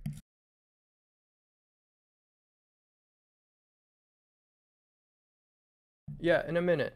All right, there we go. Gosh, my dogs. Airbnb. So Airbnb, dude, Airbnb, Uber. I love all these companies right here. So Airbnb, they don't own any real estate, but they just make money every time you go book a what are they called? Like nights and experienced books. So anyway, the cool thing about Airbnb is like look at the net income. They're making net income every quarter. They're making like I mean Q3 is like their good quarter every year. They usually make their most money that quarter. But yeah, they're a profitable company trading in a low valuation. They're growing double digits. So I like Airbnb and the valuation's pretty fair now. Yo, Raylan said TTD. This is the trade desk. This is an advertising company. And if you're wondering, like, what happened? How did this stock like fall so much? Well, unfortunately, they lost Netflix. Netflix used to use the trade desk to find their advertisers, but now Netflix just finds them themselves. So that's the one unfortunate thing about the trade desk. But I love like their growth right now. Like the sales are up 22%. The net income was at a record 182 million of net income. So that's crazy. Yo, Nona, thanks so much for the heart. I really appreciate you. Thanks so much for the little gift there. So yeah, the trade desk, if they didn't, I think it's oversold. Honestly, I think this one's probably a decent buy. Again, not financial advice, but yeah, I do like that one. What'd you say about Amazon? Yeah, if you missed anything, you can go to my YouTube channel. I'm streaming on there. But I'll give you my quick analysis on Amazon. I'll be quick because I just went over them. But the the main thing on Amazon here is just the net income growth. Amazon made 20 billion of net income just in the most recent quarter, and they're so diversified. Check this out. You know, they have their online stores, which is obviously Amazon. Then they have their third-party seller services. Then their Amazon Web Services. You know, they're a big cloud play. Like their Amazon Web Services is growing incredibly. They're also an advertising business. 9% of the revenue comes from advertising. Then they have their subscription, which is Amazon Prime. They own Twitch as well, and their physical stores. They own Whole Foods and some stuff. Anyway, Amazon, I like them. They're diversified. If I had 1,000, where should I spend it? Yo, I would put most of that again, not financial advice. I just put it in the S&P 500 or maybe some individual stocks that I'd like maybe a Google or an Amazon. So here's I this is IBIT. This is literally just Bitcoin in an ETF. And since it's an ETF, you actually get SIPC insurance, so you don't have to worry about losing your Bitcoin. So yeah, anyway, this is just literal does exactly what Bitcoin does, but it's an ETF. So, Texas, sorry I didn't get to this one earlier. He said RH. Is that Restoration Hardware? So, yeah, the CEO, they just reported earnings. The CEO said something. I think he dropped an F bomb on the earnings call. I don't know what happened, but I think I heard something in the news. He like dropped an F bomb on the earnings call, and the stock just tanked. So, anyway, let's look at the most recent quarter of earnings. So, yeah, they missed on revenue, they missed on net income, and they missed on EBITDA. So, yikes. That's probably why they fell. But yeah, they're just not making that much net income. Look at that. The net income's very low here, and they actually have more liabilities than they have assets. So I'd just be careful with RH. Nothing's really blowing me away there. Uh, let's see. He said, "Oh, oh, did he hurricane? Oh, really? Um, what is open market? Or when is the market opens tomorrow at 9:30 a.m. Should I buy bonds right now? Hey, TLT isn't bad. I own a REIT, for example. The REITs move with the what app do you use? Oh, hey, this app right here, Kyle. If you want to get this app, it's in the link tree in bio. It's the first link there. It's called Mumu. Peak Kraft Heinz KHC. Oh yeah, dude, Kraft Heinz. That's a Warren Buffett stock. So if we go to Warren Buffett's portfolio right here, literal. Sorry. 3.8% of his portfolio is just in Kraft Heinz. So, I don't know why he owns this one. They own Lunchables, they own ketchup and mac and cheese, that's Kraft Heinz right here. But anyway, if you buy the stock, you actually get a 5.4% dividend yield, and it's pretty sustainable. Yeah, the PEs are 13. They just sell a commodity like cheese and ketchup. But yeah, Kraft Heinz, they're not terrible, and they own Lunchables. Is a margin or cash account better? I like a margin account, but I actually have a margin account, but I've never taken out a single dollar of margin. You have to go like add your way to take out margin. So yeah, I personally have a margin account. Can you buy? Yeah, you can. Yeah, this is a broker. Yeah, if you want to get this brokerage right here, it's in the link tree in bio, first link there. I keep my idle cash in here, earns you the nice yield. And, I own Amazon. Again, don't listen to me, not financial advice. You could lose a lot of money. Like, look at this stock right here. We were loading the boat on this stock, and then they just keep on going lower. So make sure you're buying a high quality company. So what 1.5. There we go. So what 1.5 said HOOD. Yeah, let's check out Robinhood stock. Do I have to buy a whole share? No, you can buy fractional shares, which is pretty cool. So yeah, if you just hit trade and you hit buy right here, you are actually able to buy like 0.15 shares or whatever. Anyway, so here's Robinhood stock, ticker symbol hood. I do own this company, by the way. We can see their net cumulative funded accounts. They have 25 million funded accounts, which is pretty cool. But here's what I love about Robinhood. Look at this sales growth. The sales are up 115% year over year. So incredible sales growth and incredible net income growth. They used to lose net income every quarter. No one took Robinhood serious. Well, now Robinhood's making net income every quarter. So yeah. What app is this? Oh, hey, this brokerage is called Mumu. If you want to get it, it's in the link tree in my bio. It's the first link there. It's a brokerage. So yeah, let's see. Buy Apple or Boeing? Yo, I'd rather buy Apple by a long shot. Dude, Boeing hasn't made a single dollar of net income in over 2 years, by the way. And they have more debt than assets. But anyway, here's Apple right here. Now, this is a company I love. I don't actually own them, not individually, but they have a huge smartphone market share, a 23% smartphone market share. Most of Apple's revenue comes from their iPhone, but then they have their services business. Whenever you buy something in the App Store, Apple takes a huge 30% fee on that. Did y'all know that? Like the Apple ecosystem tax, literally. So they collect a lot of high margin money from that. And if we go to the net income, they made 36 billion of net income after tax profit just in the most recent quarter. And also, this one is an internationally diverse company. Like, look, only 36% of the revenue comes from the U.S. Did y'all know that? Like, literally, only 36% of Apple's revenue comes from the U.S. Then 25% Europe, China, Japan. So yeah, Apple. That's just one to buy and hold for the long run. Don't trade Apple. Just own shares. Do you think it will go back up? Hopefully in the long run. Oh, here's another great company, Waste Management. Even if we go into a recession, people still got to throw trash away. So this is kind of like a business that's not going anywhere. And who noticed that? Bill Gates. Bill Gates owns 8% of Waste Management. He's the second largest shareholder. So Bill Gates loves this company and they just print money. They're making 600 million plus of net income every single quarter. So yeah, Waste Management, like a defense stock, you get a 1.3% dividend. And look, they've had a nice bit of stock price appreciation. So yeah, people still got to throw away their trash. Let's see. Mumu is in Australia. Oh, that's really cool. JEZ, very cool. So yeah, I guess if you want to download this app, I thought it was only available in US and Canada. It might be available in Australia as well. I didn't know we had anyone watching from Australia. So let's see. Rivian. Ooh, so Rivian is owned by Amazon. So yeah, I would personally stay away from Rivian because check this out. If we look at their net income right here, just because they lose so much money, they lose usually $1 billion of net income every quarter. Actually, the trend is getting better. Like they only lost 750 million in the most recent quarter, but yeah. The largest shareholder here is actually Amazon. So 15 or 14% of the company is owned just by Amazon. And I do own Amazon stock. So I do own a little bit of Rivian through Amazon. Do you sell covered calls? I do not, but I love selling calls. That's one of my more favorite option strategies.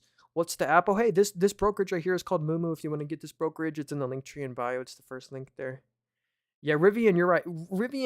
Part of Rivian is owned by Amazon. You're right, but it's not completely owned by Amazon.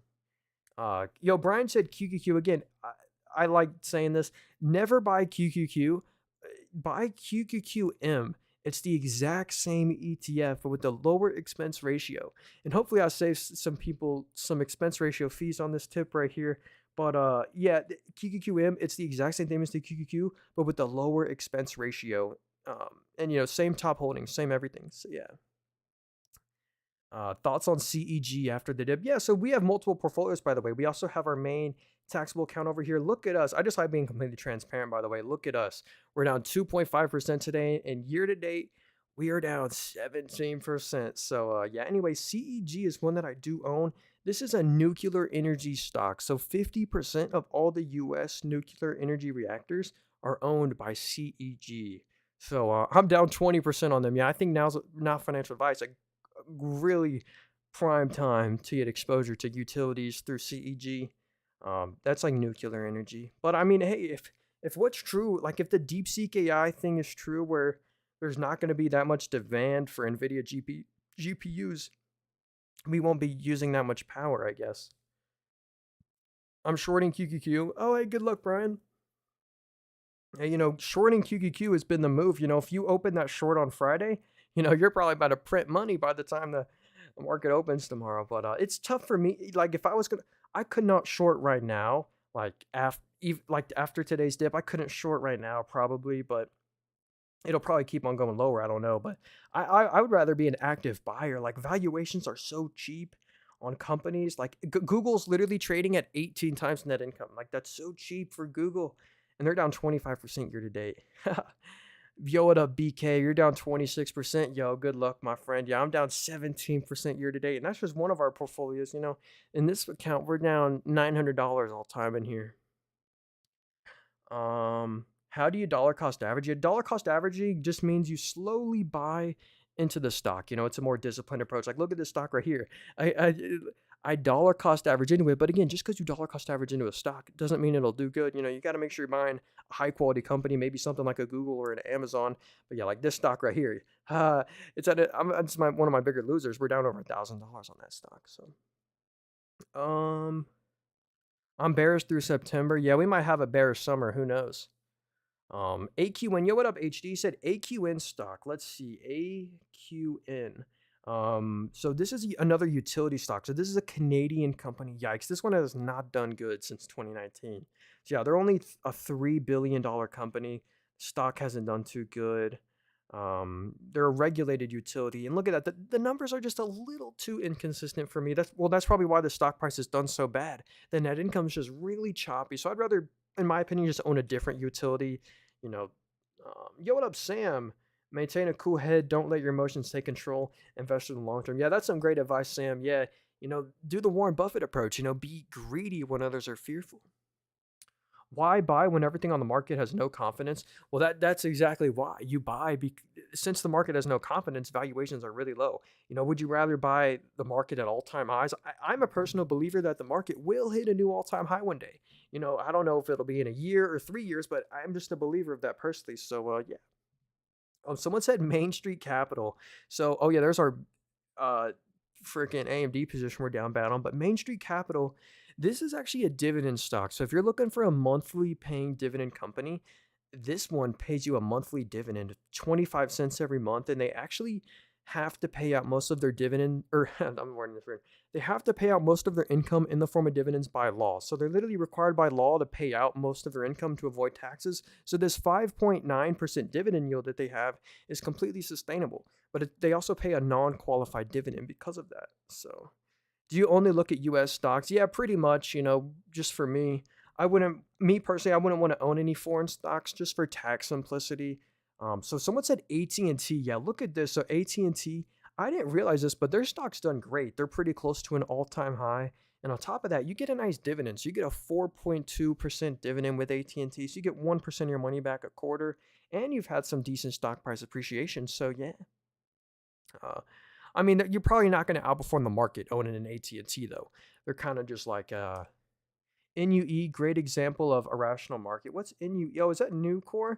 So this is a or wait, I believe this is a nuclear energy stock. Well, let's see. Let's go see. Oh, so no, I'm really wrong here. So they're in steel mills.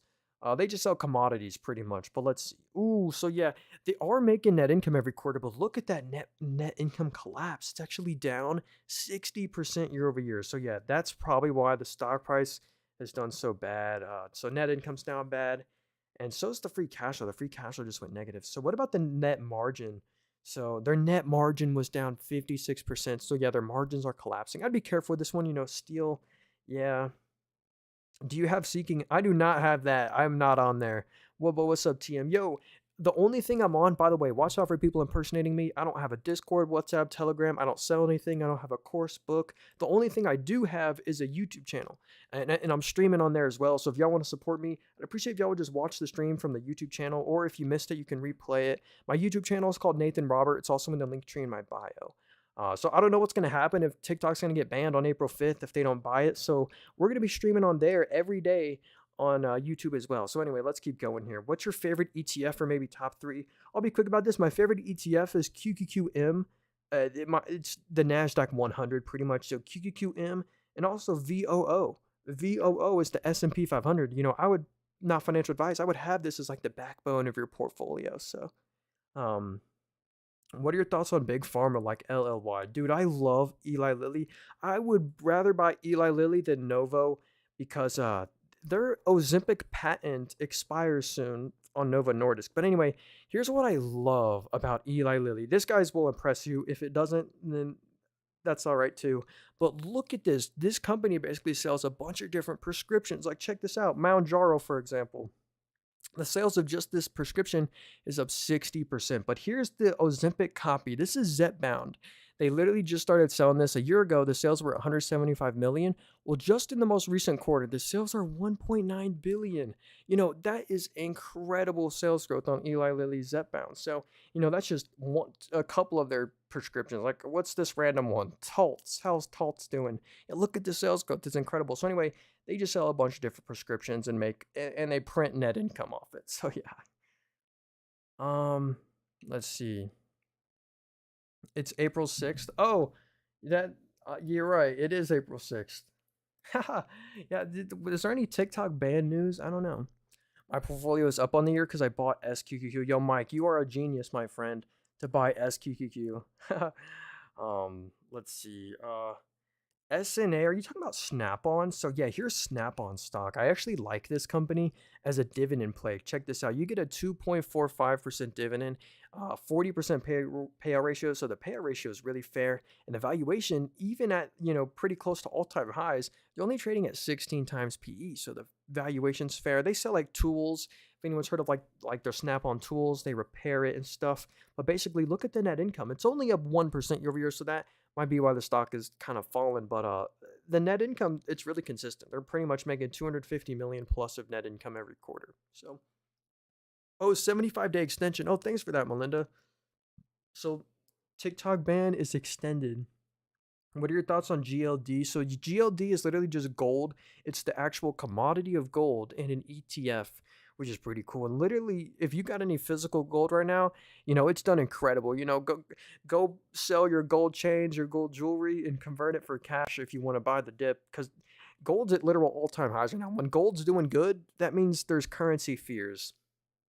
Walmart, please. Yeah, dude, let's check out Walmart. So, it's a little tough to buy gold at all-time highs, but anyway, here's Walmart right here. This is another like great grocery store. You get a 1% dividend yield with Walmart, which is pretty cool. And they own Sam's Club. This is like a Costco competitor. If anyone's heard of Sam's Club before, uh, you know. But anyway, the net income is just so consistent here. They're making pretty much 5 billion of net income every single quarter. So yeah. Thoughts on the QYLD ETF. So here's the thing about these high yielding covered call ETFs. So let's go look at QYLD super quickly.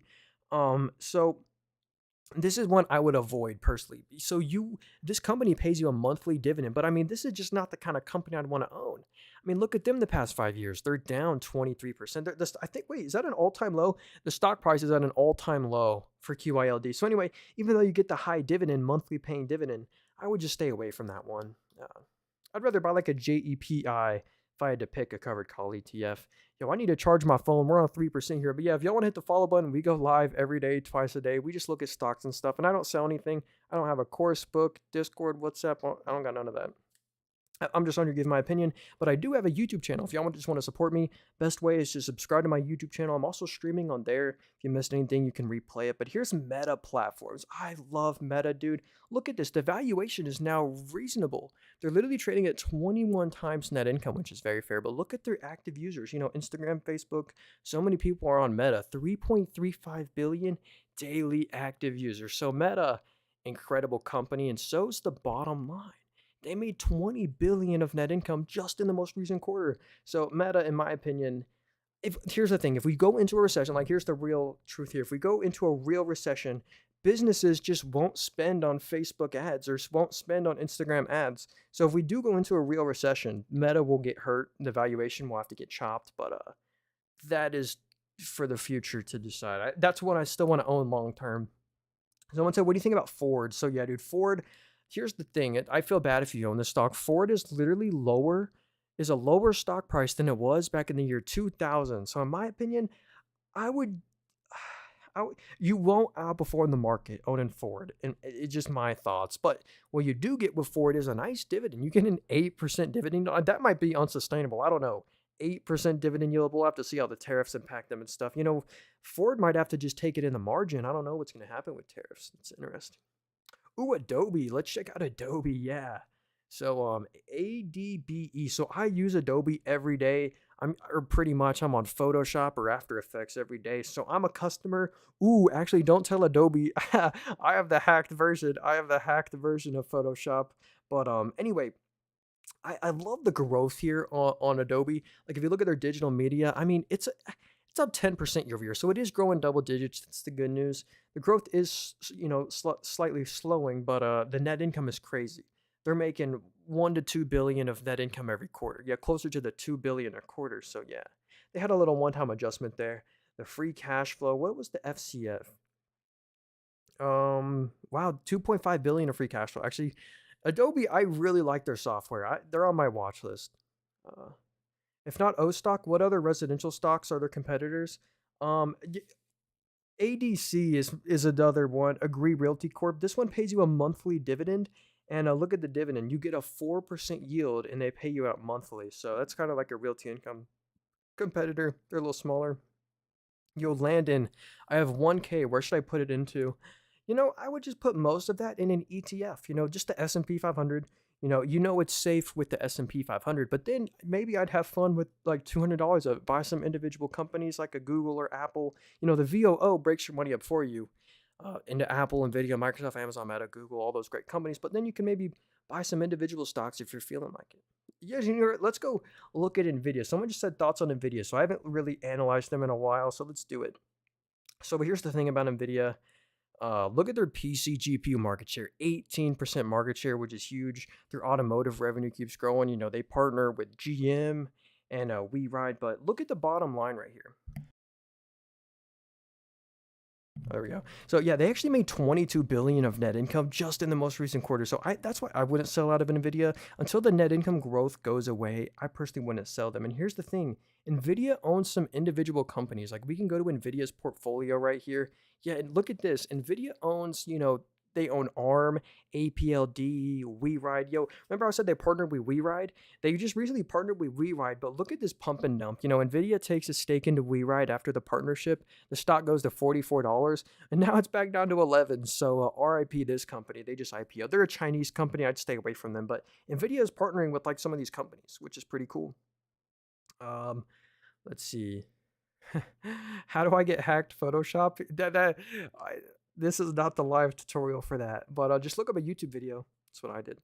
SOXL for options. This is the daily semiconductor bull ETF. So yeah, look at that. They were down 23% the most recent day. So yeah, this is a 3x leverage ETF. So I'd be careful. What app is this? Oh, hey, this is actually a brokerage. If you want to get this brokerage, it's in the link tree in my bio. It's the very first link there. It's where I like to park my idle cash, and you can do analysis on this app right here. Yeah, dude, I need to charge my phone. My phone is on 3%. So yeah, let me go find my portable charger. But yeah, let's see. Thoughts? What's your opinion on RXRX? So yeah, this is a company. Actually, let's go back to the Nvidia portfolio right here. This is a stock that's owned by Nvidia, but I would actually avoid buying this company right here because honestly, the fundamentals aren't too good. Now, just because Nvidia owns them, doesn't make them a buy. And here's kind of why I personally think that. So look at the sales. This is kind of just weird for me. There's maybe a story behind it, but the sales were only 5 million. They fell 58%. So the sales are 5 million and they lost 180 million. So anyway, I would just be careful with RXRX. I mean, that's probably why the stock hasn't done too good. They're not even close to profitability. So I would probably just look elsewhere for another stock. Yo, J and J. So here's a defensive company, healthcare, Johnson and Johnson. So they're a dividend king. They've been raising their dividend for over 50 years. So you get a 3.2% dividend yield with Johnson and Johnson, which is pretty cool. Fair value is 160 bucks, according to the analyst. And yeah, here's their net income. They're just making 3 to 4 billion every quarter. So yeah, yeah. My phone. Where is my portable charger? Oh, we found it. All right, we found the portable charger. Yeah, hey, Dales, this brokerage, if you want to get this app, it's in the link tree in bio. It's the first link there. It's a brokerage. It's called Moomoo. It's a free app. It's only available in US and Canada, though. So here's actually someone, we were just looking at RXRX. I'm surprised someone mentioned this stock. Yo, user 26. This is a stock that NVIDIA owns. I would actually consider owning. I do like this company. This is APLD. And here's what no one talks about. Here's the hidden gem right here, and that is their right here. Cloud service revenue. Check out this growth here. Literally a year ago, it was $2 million. Now it's 27 million. So they're growing their cloud business at an incredible rate. So this growth rate, what's it going to be next quarter? Who knows? So that's what's cool about APLD. Thoughts on these dips? Yeah, dude. My real thought is I'm ready to buy the dip. Buy high quality companies. At great valuations, like Amazon, for example. When you know, you know, actually, Amazon right now is almost like a recession resistance play. Amazon's like the new dollar store. I was reading this article. Amazon's like the new dollar store. Like everything on there is like actually a good price. Um, hmm.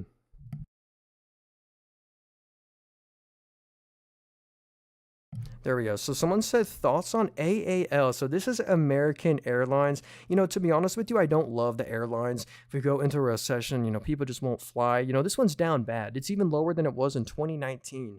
So yeah, that's what I don't like about American Airlines. Because if we go to the net income right here, it's just really choppy right here. Like they make money, then they lose money. It's just not consistent. And they have more liabilities than they have assets. So in my opinion, the airlines is just one I'm just going to stay away from. Kind of like the cruise lines. Like, I don't really want to own Carnival Cruise Line. I just rather own other sectors. Um, I've never bought stocks. What happens is, yeah, hey, this app, this brokerage right here, if you want to get it, it's in the link tree in bio. It's the first link there. Yeah, it's where I like to buy stuff in here. Ooh, let's look at Google. Yeah, let's get it said Google. So yeah, let's analyze them. I This is honestly in my top three buy. Not financial advice. Top three favorite companies to buy, and I will almost certainly be buying one share tomorrow of Google.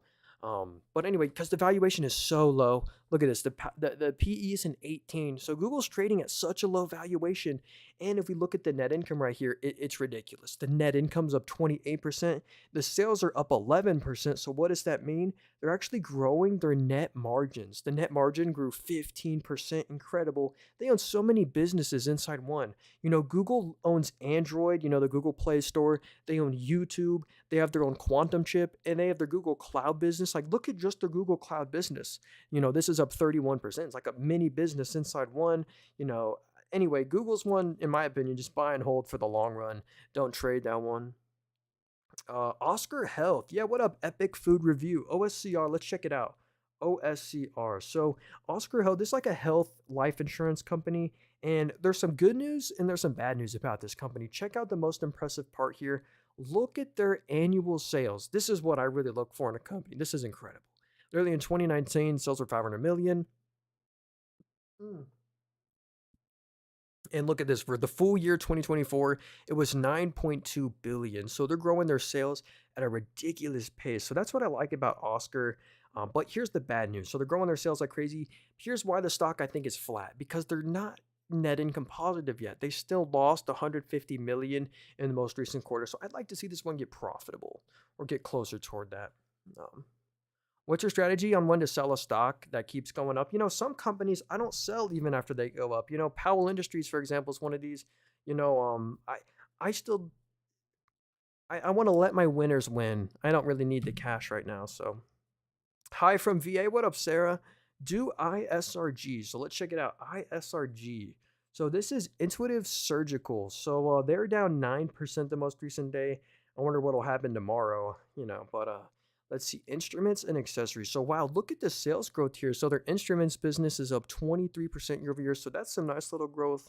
What about their systems? So, wow, look at their systems growth. It's also at a new record, up 36%. And services, wow, all three of their main businesses are growing. So, this is a great growing company. And so is the net income.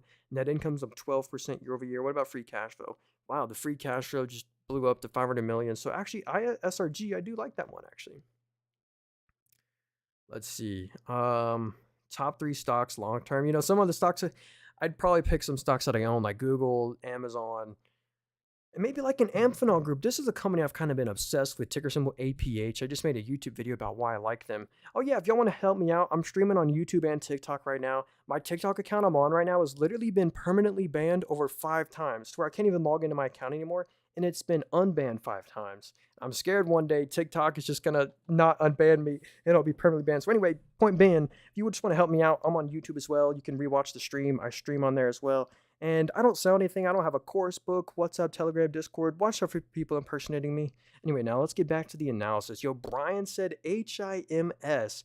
This is hims and hers. I actually really like this company. They have no debt at all. This is a debt-free company. And look at the sales growth. This is the incredible part. The sales are up 95% to a new record. So they're growing their sales incredibly, and they have no debt, which is pretty cool, but they're making net income every quarter, they're making free cash flow every quarter, and a monster balance sheet. Yo, Joseph actually said any drink stocks, if you want to read that. So the one drink stock I do own is actually ticker symbol, I cannot type it. I own it in my Webull portfolio. Ticker symbol TAP. This is Molson Coors. I really like their brands. Anyway, I have 10 shares of TAP. This is my drink stock. You get a 3% plus dividend with that company, which is cool. So yeah, what about the CoreWeave IPO? So yeah, the thing with CoreWeave, CRWV, they they haven't been public for that long. So they've literally been public for 5 days only. And since they've just went public, I can't really look at the fundamentals. There's no data for me to look at really. So I just gotta wait a couple quarters to see how their revenue's doing. Again, only 5% of the company's shares are available to trade. So that's why they're so volatile and move so much. They only offer like 5% of the whole company available to trade to the public. Mm. Can you show me this amount of money you have in stocks? Yeah, anyway, if you want to see my entire stock portfolio, go to my YouTube channel. I just did a whole entire stock portfolio update. I just like being completely transparent. Look at us year to date. We're down 17%.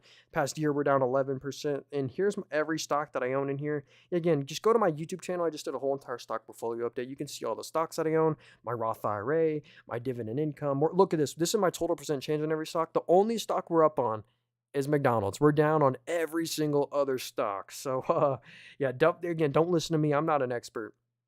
None of this is financial advice. But hey, drop a like on the stream for me for these huge L's. I just like being transparent. I see a lot of people like not show their portfolio and not be transparent. Like, look at this. Like, we're down over $1,000 on this stock right here. This is one of our biggest losses.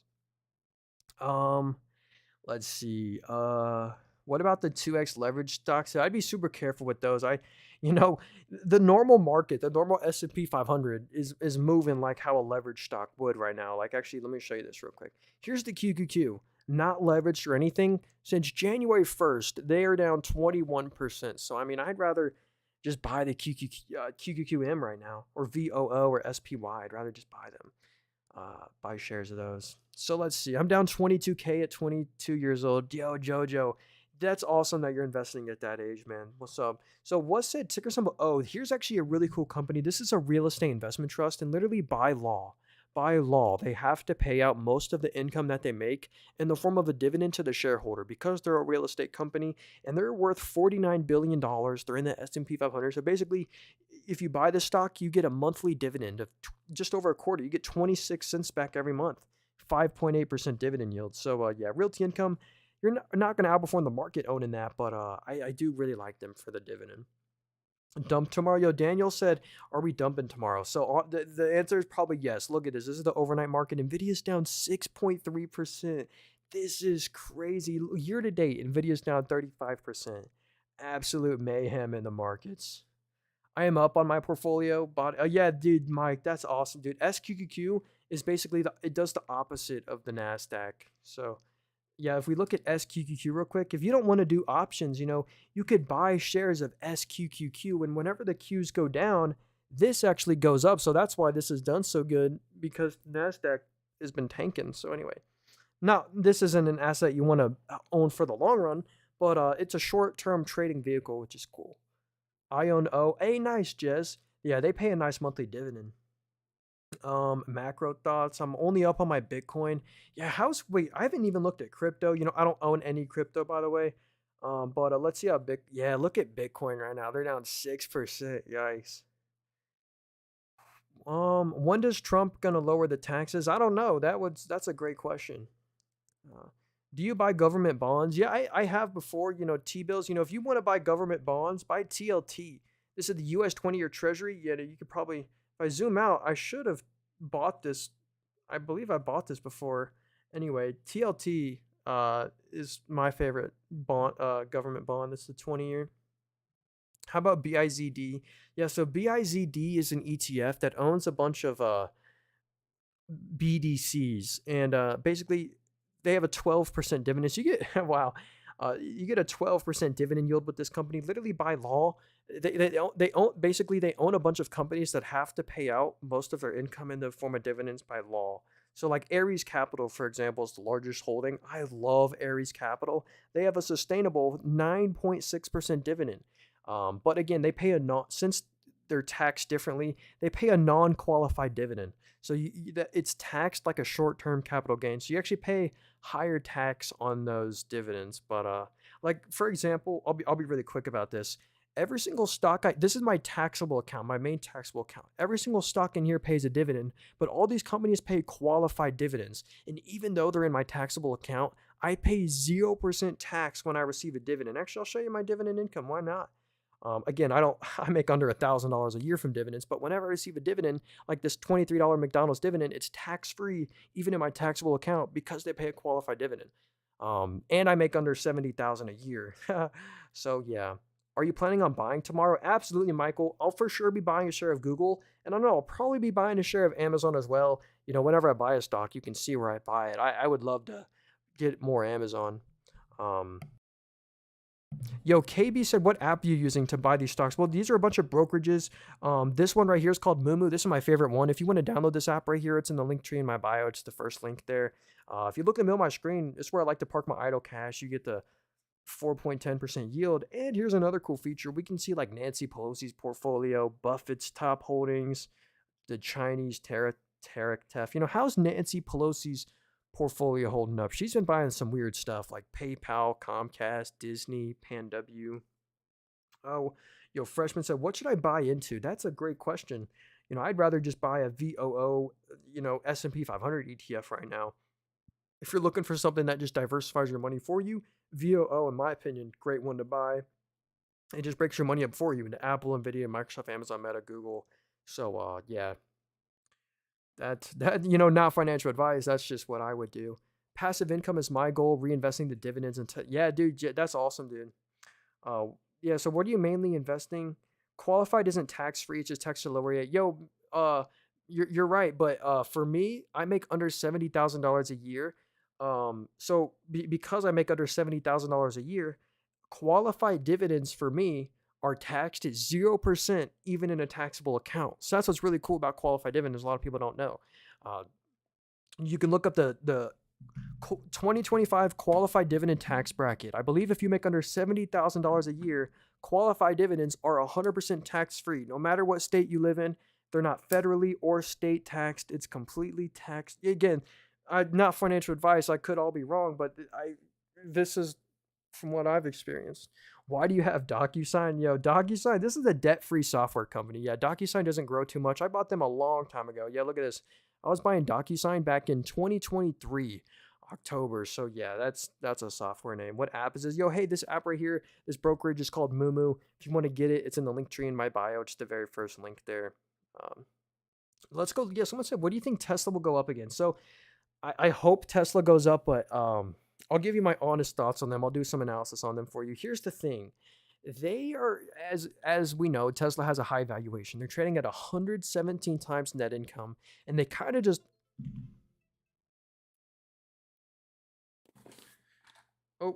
Sorry, we're back. And it kind of just lost their growth. Look at their total vehicles delivered. It's actually down 13%. That's actually not good. Their total vehicles delivered kind of just collapsed. But yeah, we could kind of see that. Look at their automotive segment revenue. Their automotive business is actually down 5% year over year. So I'd be careful. Tesla kind of lost their growth. But here's the good news. Look at it's only 10% of the revenue, but look at this energy storage business. It's growing like crazy. It's up 112% year over year to a new record. So they're growing incredibly, this segment of business. And yeah, but the valuation is still high. But Tesla should just always trade at a high valuation if the robo taxi network is going to be real and the robots and stuff. So yeah, they're just an innovative company. That's Elon's stock. Yo, Moses, we are cooked. You're absolutely right. Yo, Crystal, what's up? Thoughts on Affirm? Yeah, this is the buy now, pay later company. So, here's the real truth. If we go into a real recession, people just won't pay back these loans. So, I wouldn't want to own a firm if we go into a real recession. Um, but the growth is absolutely phenomenal on this company. The sales are up 46% year over year. They're a loan originator. Sometimes they even sell the loans. If Anyway, but the revenue is up 50% and they just made net income. This is crazy. So they used to lose so much net income every quarter. Well, now they just made net income for the first time, 60 million, and the free cash flow exploded, 270 million of free cash flow. So I do like Affirm. They're kind of like a Klarna competitor. So yeah, Affirm, they're a buy now, pay later company. So um yeah, yeah, when Musk stops affecting his stock. What up, ETON? What up, Lizzie? ETON. So this is a pharmaceutical company. They've actually done pretty good. Ooh, but look in the top right. The market cap is only 300 million. So this is a $300 million company. That's very small. So do they have any sales? Let's check. So yeah, the sales are. That's why the company's so small. The sales are 11 million, and the net income's a little choppy. But they're not losing that much money. That's the good news here. They're not really losing that much money. The assets are growing, their balance sheet. So ETON, nothing's really just blowing me away here to really want to buy them. I mean, the sales are 11 million. Is Black Monday coming? Yeah, dude. I mean, it's really like Black Friday. We get all the good sales of great stocks. Garage Noise said Visa stock. Yo, that's a great fintech. Let's go to Nancy Pelosi's portfolio. I believe Nancy Pelosi is yeah, she owns Visa as well. She's a big fan of Visa. So they were down 7.7% on Friday. Well, every stock was down bad on Friday. But here's what's so cool about Visa. If we go to the net income right here, it's ridiculous. They're making over 5 billion of net income a quarter. So Visa's pretty much making 20 billion of net income a year. And you get the nice, dividend growth with Visa. So they're a fintech, Nancy Pelosi approved. Yo, what up, Catherine? How's it going? Colgate Palm. Wait, what's Colgate's ticker symbol? Is it COL? I'll type it in for you. Colgate. So here's they sell toothpaste. They just sell a commodity. Toothpaste and stuff. So here's Colgate right here. Let's see. I know this one has a nice dividend. So yeah, you get a 2.2% dividend with CL. Let's see. So yeah, oral personal home care. Basically just like their toothpaste and stuff. Then they're in pet nutrition. That's actually a kind of niche business. They're in pet nutrition. So that's had some decent growth, but let's see the bottom line here. So yeah, look at that. They're making 700 million of net income every quarter, which is pretty cool. And you get the 2.5% dividend. So yeah, they're a good defense kind of company. Um, Try FIX. Yo, Spicy said try FIX. That's a company that I've just been buying the dip on. This company repairs HVACs. It's a really boring company. They just repair HVAC, AC units and stuff. But I love the growth here. Like, look at their mechanical segment of revenue. It's up 42%. Incredible growth. It's up 42%. And if you look at the electrical segment, it is up 23%. So anyway, Comfort Systems is just a nice growing company. The net income's up 59%. Yeah, they're growing their net margin. So yeah, anyway, I really like them. Yo, have a good night, 1-5. Yeah, see you tomorrow, man. Yeah, if y'all want to hit the follow button, by the way, we go live every day, twice a day. So tomorrow we are gonna be live probably 3 times, because tomorrow's such a big day. So yeah, anyway. Um, Good stock, not US though. Is Colgate not a US company? I think they are. I don't know. Or maybe we're looking at something else. COL. Okay. Yeah, it looks like a Black Monday. Yeah, Cat 3. This is um Oh, yo, by the way, if y'all want to support me, I'm streaming on YouTube and TikTok right now. I'd appreciate if y'all would head over to the YouTube stream. Yo, Alex, what's up, dude? How's it going? Just yo, good to see you, Alex. I appreciate you, homie. I'll check that out. Low key, really helpful for your information. Hey, appreciate that, freshman. Yeah, I appreciate you. By the way, I don't sell anything. I'm just on here to give my opinion. I don't have a course, book, WhatsApp, Telegram. I'm just literally on here to give my opinion. So, yeah, all I have though is a YouTube channel. Oh, here's a cool stock we can look at. We haven't looked at them tonight. This is Netflix. So, NFLX, I actually really like this company. They're a subscription model company. And look at their premium subscribers. So last quarter it was 282 million. Well, now they have over 301 million premium subscribers, which is crazy. So if we go to the net income right here, they literally make 1 to 2 billion of net income every quarter. It's pretty nice. Thomas, what? Oh yeah, hey, this app right here, this brokerage I'm using is called Mumu. If you want to get this app, it's in the link tree in my bio. It's the very first link there. I also have Robinhood. Robinhood is the second link in the link tree in my bio. This is just a very simple app. You can't really do any analysis on here. That's why I like Mumu so much. You can really we saw how much premium subscribers that they have. Like I love all the data this app right here has. You can see the PE ratio, the Morningstar research, the analyst targets and stuff. So anyway, yeah, this app brokerage is called Mumu. Link tree in bio, first link there if you want to get it. Um, yeah, actually, this app right here is only available for the US and Canada. I'm not sure if it's available in the EU. So I apologize there. I'm not sure which brokerage would be best for a European user. I apologize there. But what's up, dude? Good to see you. What do you think about Home Depot? Apparently holds up really well in a recession. Yeah, like Walmart. People still got to buy their groceries. People still got to buy, certain stuff during a recession. So anyway, let's check out Home Depot right here. I really love this as a dividend growth play. You get a 2.5% dividend. You get $9 back a year in dividends and a qualified dividend, and it grows every year. And look at the PE, the net income multiple. They're trading at 23 times net income, or the PE ratio is the net income multiple plus buybacks or dilution. That's pretty much all it is. So yeah, they make 3 to 4 billion of net income every quarter. So yeah.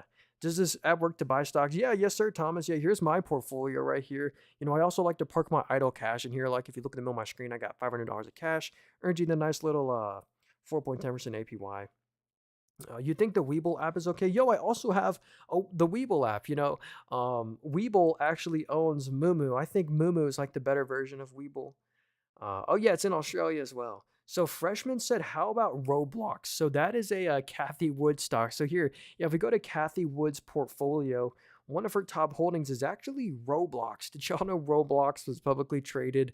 Anyway, let's check out the fundamentals here. We can see their active users. So they have 85.3 million daily active users. So that's a pretty cool metric. They have a lot of active users. But here's the bad news about Roblox. I'd probably just stay away from this one. They lose a lot of net income every quarter. Look at that. They're kind of losing 200 million of net income a quarter, and they're highly leveraged as well. They have a lot of liabilities. So I'd be careful with Roblox. Nothing's really blowing me away in terms of like financials there, but yeah. Uh didn't expect it. Yeah, the results are interesting. Never thought about buying before. Um let's see. KHC, yo, someone said KHC stock. That's a Warren Buffett stock right here. That's actually Kraft Heinz. This company right here sells, Kraft mac and cheese, ketchup. They sell and they own Lunchables. So Kraft Heinz right here, this stock actually hasn't done that good. Warren Buffett owns it though. They have a nice dividend. Look at that. You get a 5.4% dividend with Kraft Heinz, which is pretty cool. But yeah, the thing is, you're not gonna outperform the market owning, Kraft Heinz right here. They just sell a commodity. Yo, Kenshi, or Kensho, thanks so much for the rose, dude. I really appreciate you, homie. Appreciate that. Um, let's see. Oh, so yeah, that's Kraft Heinz. So SQQQ, yeah, SQQQ is a way you can like short the market through a I mean, look at this over the all time. You don't really want to own this ETF over the long run because as the Qs go up, which it should just go up over the long run, this goes down. But whenever the Qs go down, this goes up. So that's why this was up 18% the most recent day. So you buy this as like a hedge. It's like a trading vehicle. You don't really want to own this one in the long run. But yeah, hey Dan, this brokerage is called Mumu. If you want to get this app, it's in the link tree in bio. It's the first link there. Roblox is losing a lot of money. Yeah, you're right, gossip. That's why I don't really like to buy the companies that lose a lot of money. I just would rather buy one that makes money. Ford and One Main Financial seems good, but yeah. So Alex, I'll just pick the first stock you said there. Here's Ford, for example. With Ford, they're actually the thing of the stock price. Ford is actually lower than it was back in the year 2000. So the stock has been flat since the year 2000, but you also get a nice dividend. You get an 8% dividend, but again, you're not going to outperform the market owning, Ford. Yeah, it's just with tariffs and everything, I would probably just stay away from Ford. Hmm, I'd maybe rather buy like a BYD or something. But anyway, HPE. Yeah, what up, Mike? Let's check out HPE stock. So this is Hewlett Packard Enterprise. Huh, I've not actually heard of this company, I don't think. What's the PE? So they're trading at 6 times net income. They're trading at a very low valuation, 6 times PE. So they do server, hybrid cloud, intelligent edge. So this is how's their hybrid cloud revenue doing? So it's up 10% year over year. That's not bad actually. They're trading at a very low valuation. I wonder why that is. Yeah, the net income's like pretty consistent. Yeah, they're making like 500 million plus of net income every quarter. The sales are up 16%, so they're actually not too terrible. I wonder why they're falling so much. Um, let's see. CVS, yo, that's like a Walgreens competitor, like CVS right here, CVS Health. So let's see how they're doing. So the PE's is 17. So yeah, they're in health services, healthcare benefits. They have their pharmacy. How's their healthcare benefits doing? Wow, look at the growth of this right here. It's up 23% year over year. So actually, I do like CVS more than like a Walgreens. And how's the net income down here? So um, let's see. So they are making net income every quarter, but it is down 20% year over year. So that's what you got to be careful of. I appreciate the what is your reason to cut Nike? Yo, Aaron, good to see you, dude. Let's check out Nike. So here's someone asked me, "Hey, why did you sell out of Nike?" So yeah, if we go to my Nike position right here, check this out. I actually completely sold out of my position right here at $79. Now here's why I sold them. It's because if this is what I saw. I was looking at the earnings expectations. Look, next quarter, analysts are only expecting 11 cents of EPS. Like they won't actually be able to afford the dividend in the future. But here's the main reason why I sold Nike. The margins are collapsing. So the revenue is down 9%, but the net income is down 33%. So that means they're losing their net margin. It's down to just a 7% now. But I actually think Nike's at a point where the risk to reward looks pretty good on them now. Um, I also saw them because the forward PE, Nike technically on a forward PE basis is more expensive than Microsoft or not Microsoft. It's more expensive than Google and Meta and a lot of other companies. But like look at their footwear. Nike's footwear business, their shoe sales are actually down 12%. So Nike just lost their growth. They just sell a commodity, and that's why I also thought I'm not really going to outperform the market owning Nike. So I do really like that company though. I have like a huge Nike shoe collection. So I was emotionally sad to sell out of Nike. I'm not buying anything next week. Danger. Hey, what up, absurd? Good to see you, homie.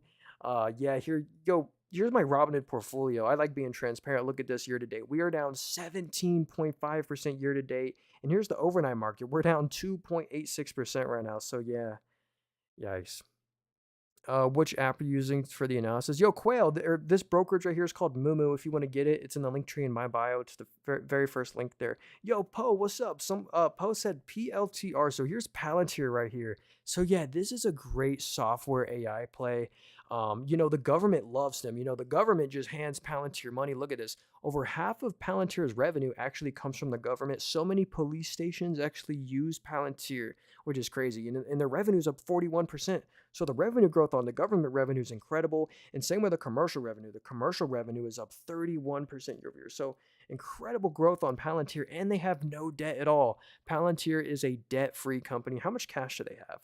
With 5.23 billion of cash.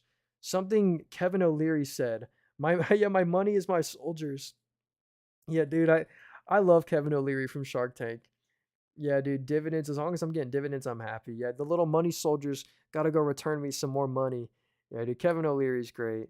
Um, hey, what up? Tim said OSK. Thanks, Nate. Yeah, let's check out OSK. Good to see you, Tim. So, I've not heard of this stock before. So this is Oshkosh. So I'm probably pronouncing that wrong. So they're a $5.4 billion company. They're not too big, but they're trading at 8 times net income. Access, vocational. I'm having trouble pronouncing these words. Why is that? So vocational revenue's up 19%. That's actually doing pretty decent. And they're in defense. How's the defense revenue? So this seems like a niche company. I'd have to do some more research on this one. And yeah, look at that. They're making net income every quarter. So they are a profitable company. And you get a 2.23% dividend. Actually, I'm going to add them to the watch list. They have a nice little dividend yield and a very low payout ratio. So yeah. If I had a dollar every time Nate, yeah, Rachel, yeah, sorry. Hey, I'm streaming on YouTube and TikTok right now. If y'all want to support me, head over to the YouTube stream. I'm streaming on there. You can replay the stream if you missed anything. Someone said, yo, coach said Costco. So yeah, dude, Costco. This is a great grocery store. People, I feel like will go to Costco because they have good deals. You buy your food in bulk. And also, they're a subscription model company. To get into Costco, you have to pay for their subscription. So that's pretty cool. And yeah, the net income super consistent. They're making 2 billion of net income every quarter, pretty much. So yeah. Yeah, let's check out BTI is a great one. BTI. Let's see. So British American. Oh, so yeah, this is the I don't want to say what industry that they're in, but they sell these products right here. And you get the nice little dividend. You get a 7.4% dividend with this company, and it's a qualified dividend, I believe, as well. So yeah, actually, this is a cool company. The net income is down 8%. So yeah, the sales kind of did just fall 8%, but yeah, anyway, they're a nice dividend play. What are your thoughts on AppLovin? So yeah, this sticker symbol app right here. So AppLovin, this company has incredible growth. Look at their advertising revenue right here. So advertising revenue is 69% of their revenue, and this is what I don't believe. It is literally at a new record. It is up 73%. So this is some phenomenal growth of their advertising business, and so is their bottom line. Look at that. They made 600 million of net income in the most recent quarter. The free cash flow was 714 million. What was the name of the company that has a good dividend you added to your watch list? The one we just added. Let me go back here.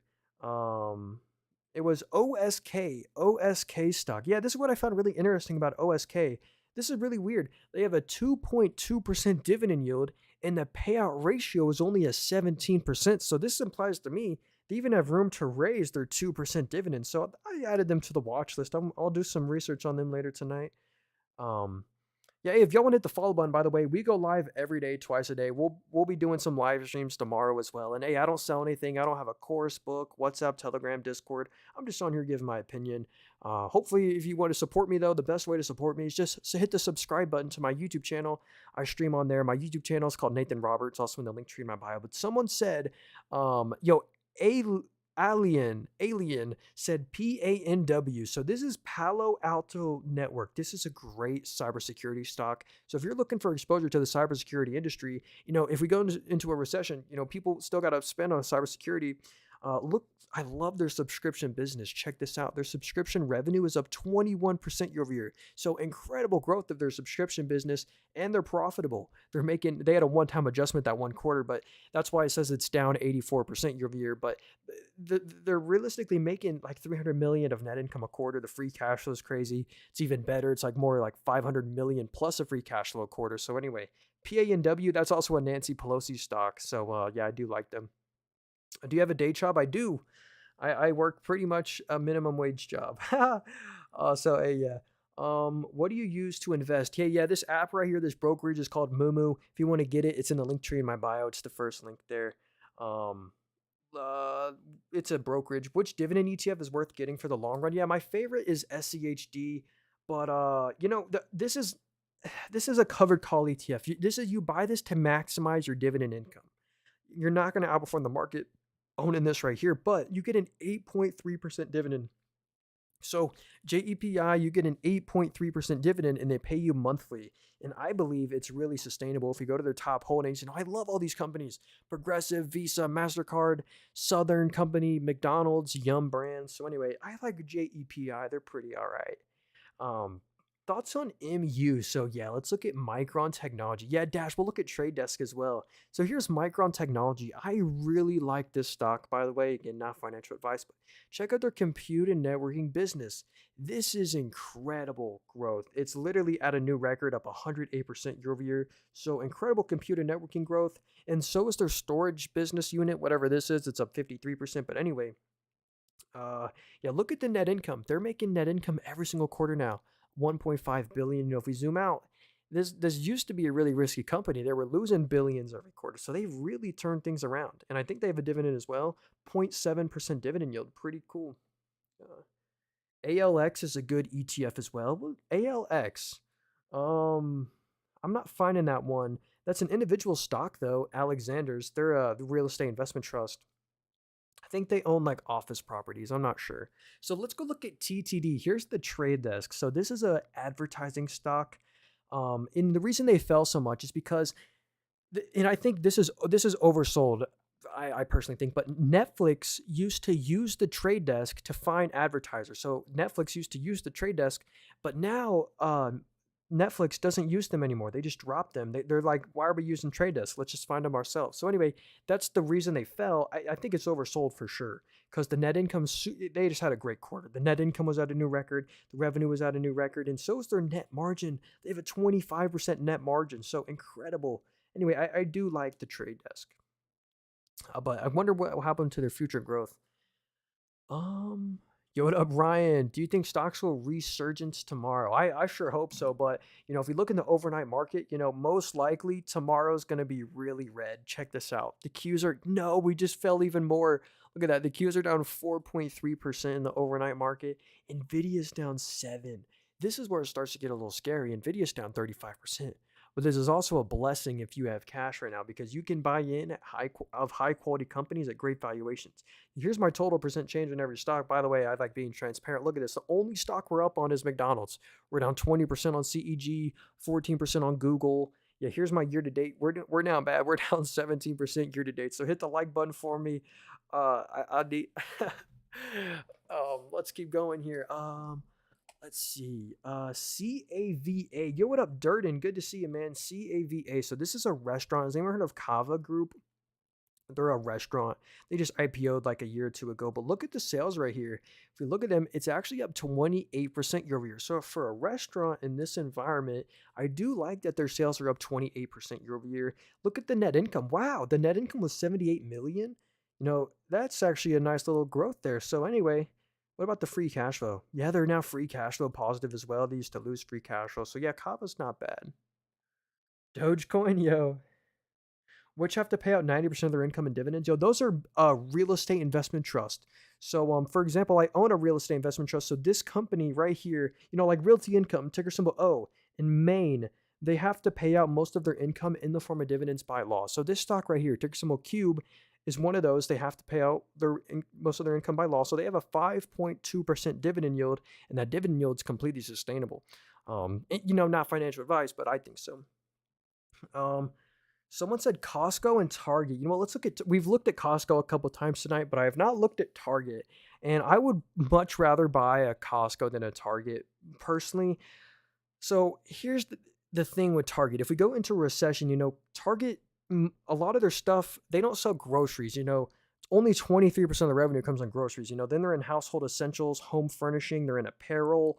So that's the thing with Target. If we go to the net income right here, here's the thing. They kind of lost their growth. So the revenue, their sales were down 3%, and the net income was down 20%. So Target's actually losing their net margins. Look at that. The net margin's only at 3.5%. It's down 17% year over year, which is not great. But the PE is really low. A 10 PE on Target, 4.6% dividend yield. But yeah, Darren Lee, I came to your live just to say that we're cooked. Yo, appreciate you, Darren. Oh yeah, tomorrow. Yeah, good luck. So Chef said ticker symbol Hood. So this is Robinhood stock. So you see this app right here. This app right here called Robinhood is actually publicly traded, and here's their stock right here. ticker symbol hood. And I actually like their stock. Check this out. Their net cumulative funded accounts, they have 25 million funded accounts. And here's the best part. If we look at the sales were up 115%. They have over the sales were over a billion in the most recent quarter. And if we go to the net income, a lot of people didn't take Robinhood serious. They were losing so much net income every quarter. Well, now they're making net income every quarter. So yeah, that's what I like about Robinhood personally. I might be biased. Actually, if I go to my Webull account right here, I do look at that the very top holding right there. They're down 10% in the overnight market, but yeah, we do have 5 shares of Robinhood left over. Um, yeah, I might even look to buy some more Robinhood. Is Moomoo publicly listed? They are. So this app, hey, this brokerage I'm on right now, if you want to download it, it's in the link tree in my bio. It's the very first link there. But this brokerage, kind of like Robinhood, is also publicly traded. This app's called Moomoo. Link tree in bio, first link if you want to get it.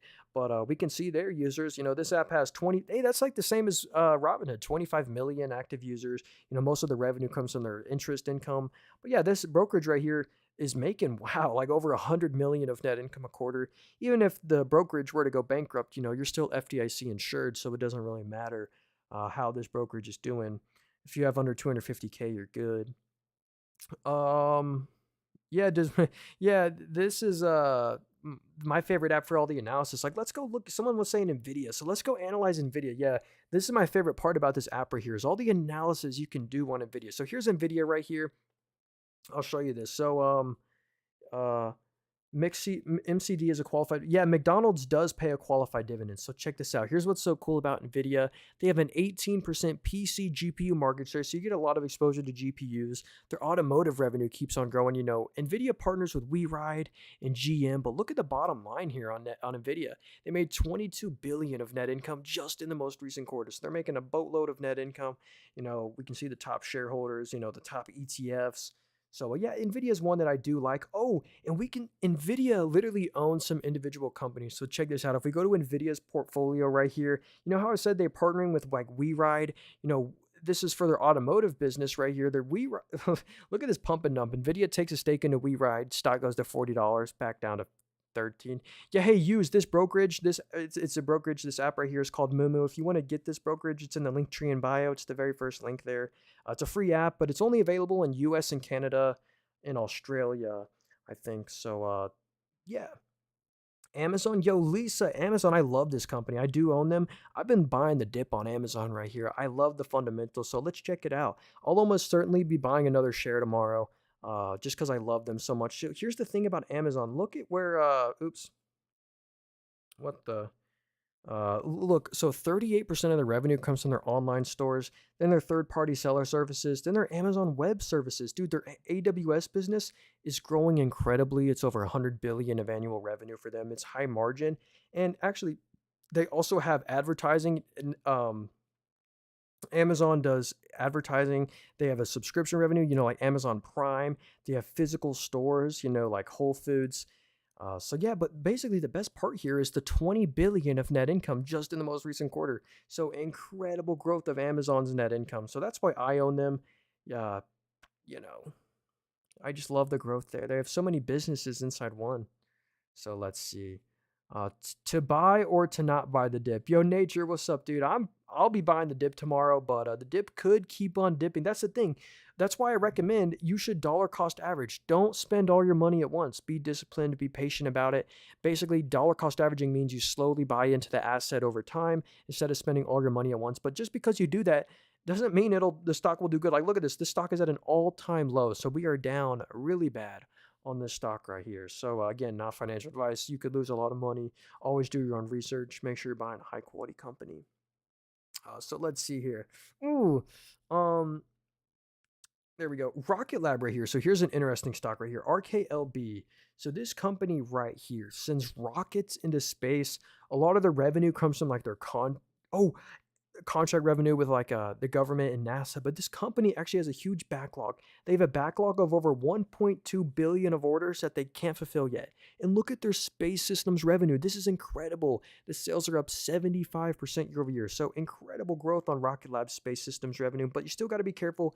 They are a money losing company. So they're losing like 200 million a year, but again, they can still afford these losses. The trend should get better there. Hopefully they'll grow out of that. How do you determine how much the dollar cost average? That's just it's everyone has their own situation. So whatever I feel comfortable with. You can't spend like a all your money at once. Yeah. Uh, love the bear market. Yeah, yeah, dude. Get to buy the great companies. Let's see. Vol said KBWY. KBWY. Wait, cannot type. Sorry. KBWY. So this is the premium yield REIT ETF. So yeah, basically this ETF owns a bunch of REITs.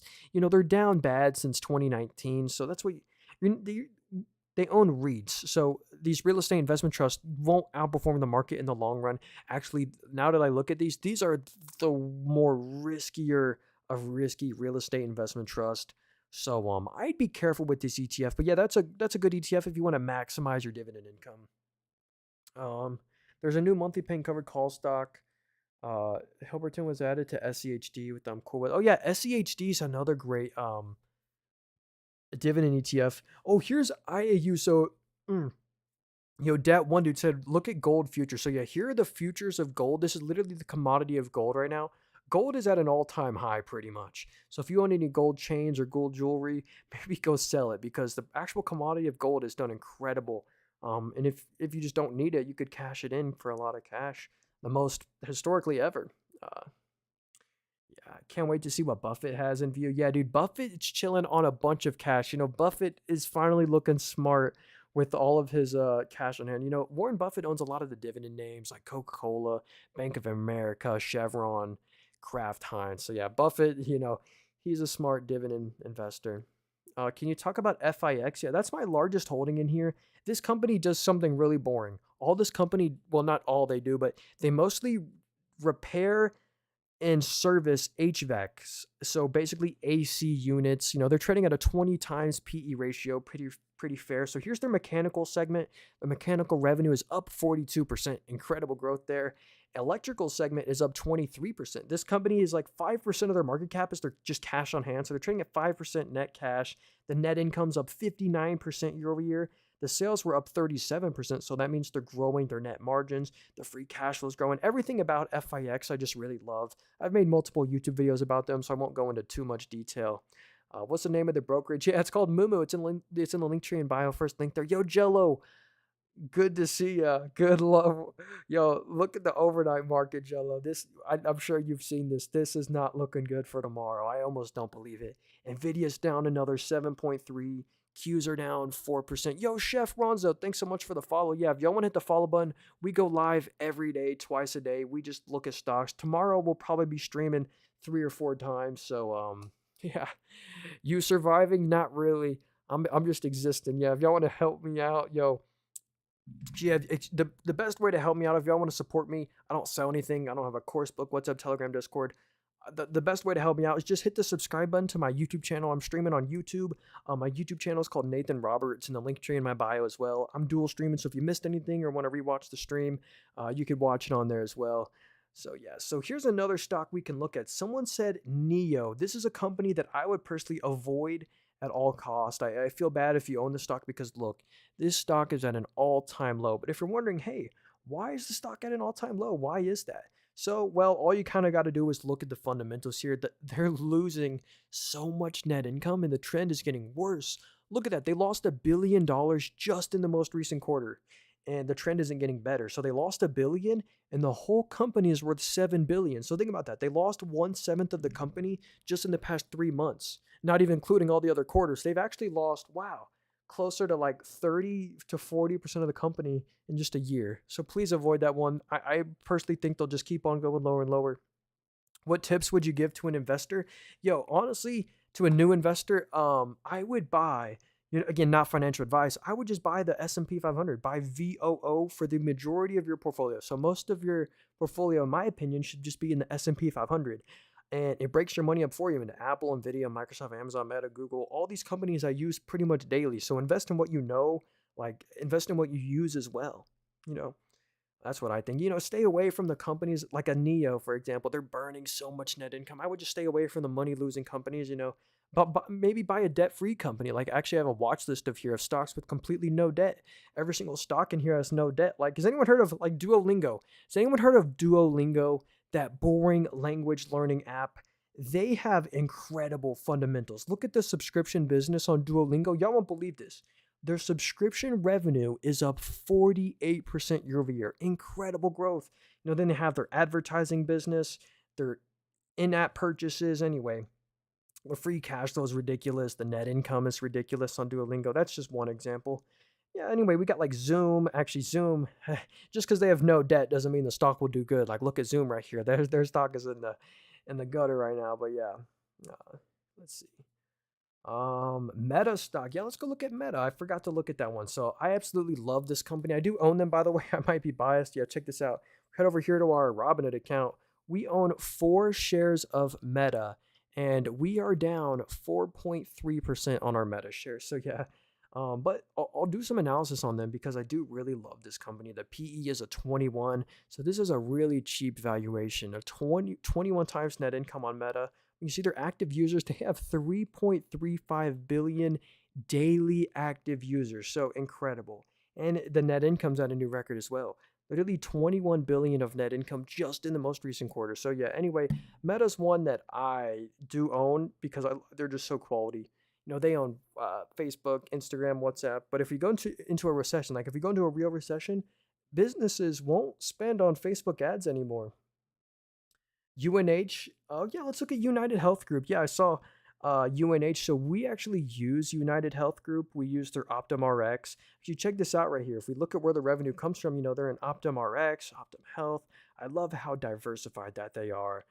Yeah, all the revenue comes from the U.S. Actually, that's really interesting. So yeah, if we go to the operating profit, they literally just make 7 to 8 billion of net income every single quarter. They got hacked and they had a huge lawsuit, had to pay out a lot of money. That's why they went negative that one quarter of net income. But anyway, I love United Health Group. You get a nice dividend with this company. They're an insurance play, a 1.5% dividend. So yeah, I do like United Health Group. Um, Thoughts on Amazon and Snapchat? Yeah, dude, Amazon, I love that company. I do own Amazon. I got 10 shares of them. Uh, I've looked at them so many times. I don't want to look at them again.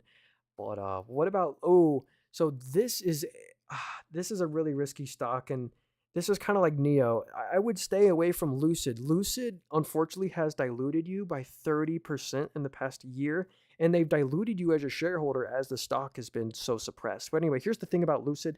They're losing a lot of net income. Look at this.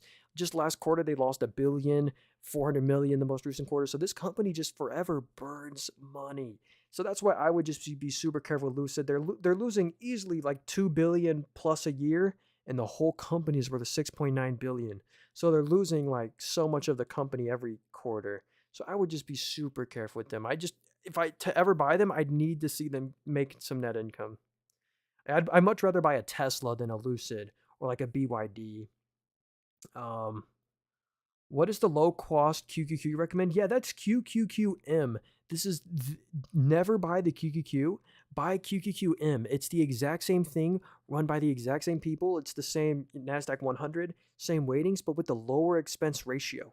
They always market QQQ because of the high expense ratio. Why would they advertise QQQM when they have QQQ? So it's kind of like so smart for them to uh, not advertise QQQM. But I have found it for you guys, so you're welcome. Show your year-to-date profit and loss. Yeah, actually, here's this. I have multiple portfolios right here. So the year-to-date, let's see, how are we doing year-to-date? So we are down 16% year-to-date in this portfolio. If we go to our Robinhood, I just like being completely transparent. Yeah, if you got any questions for me, let me know.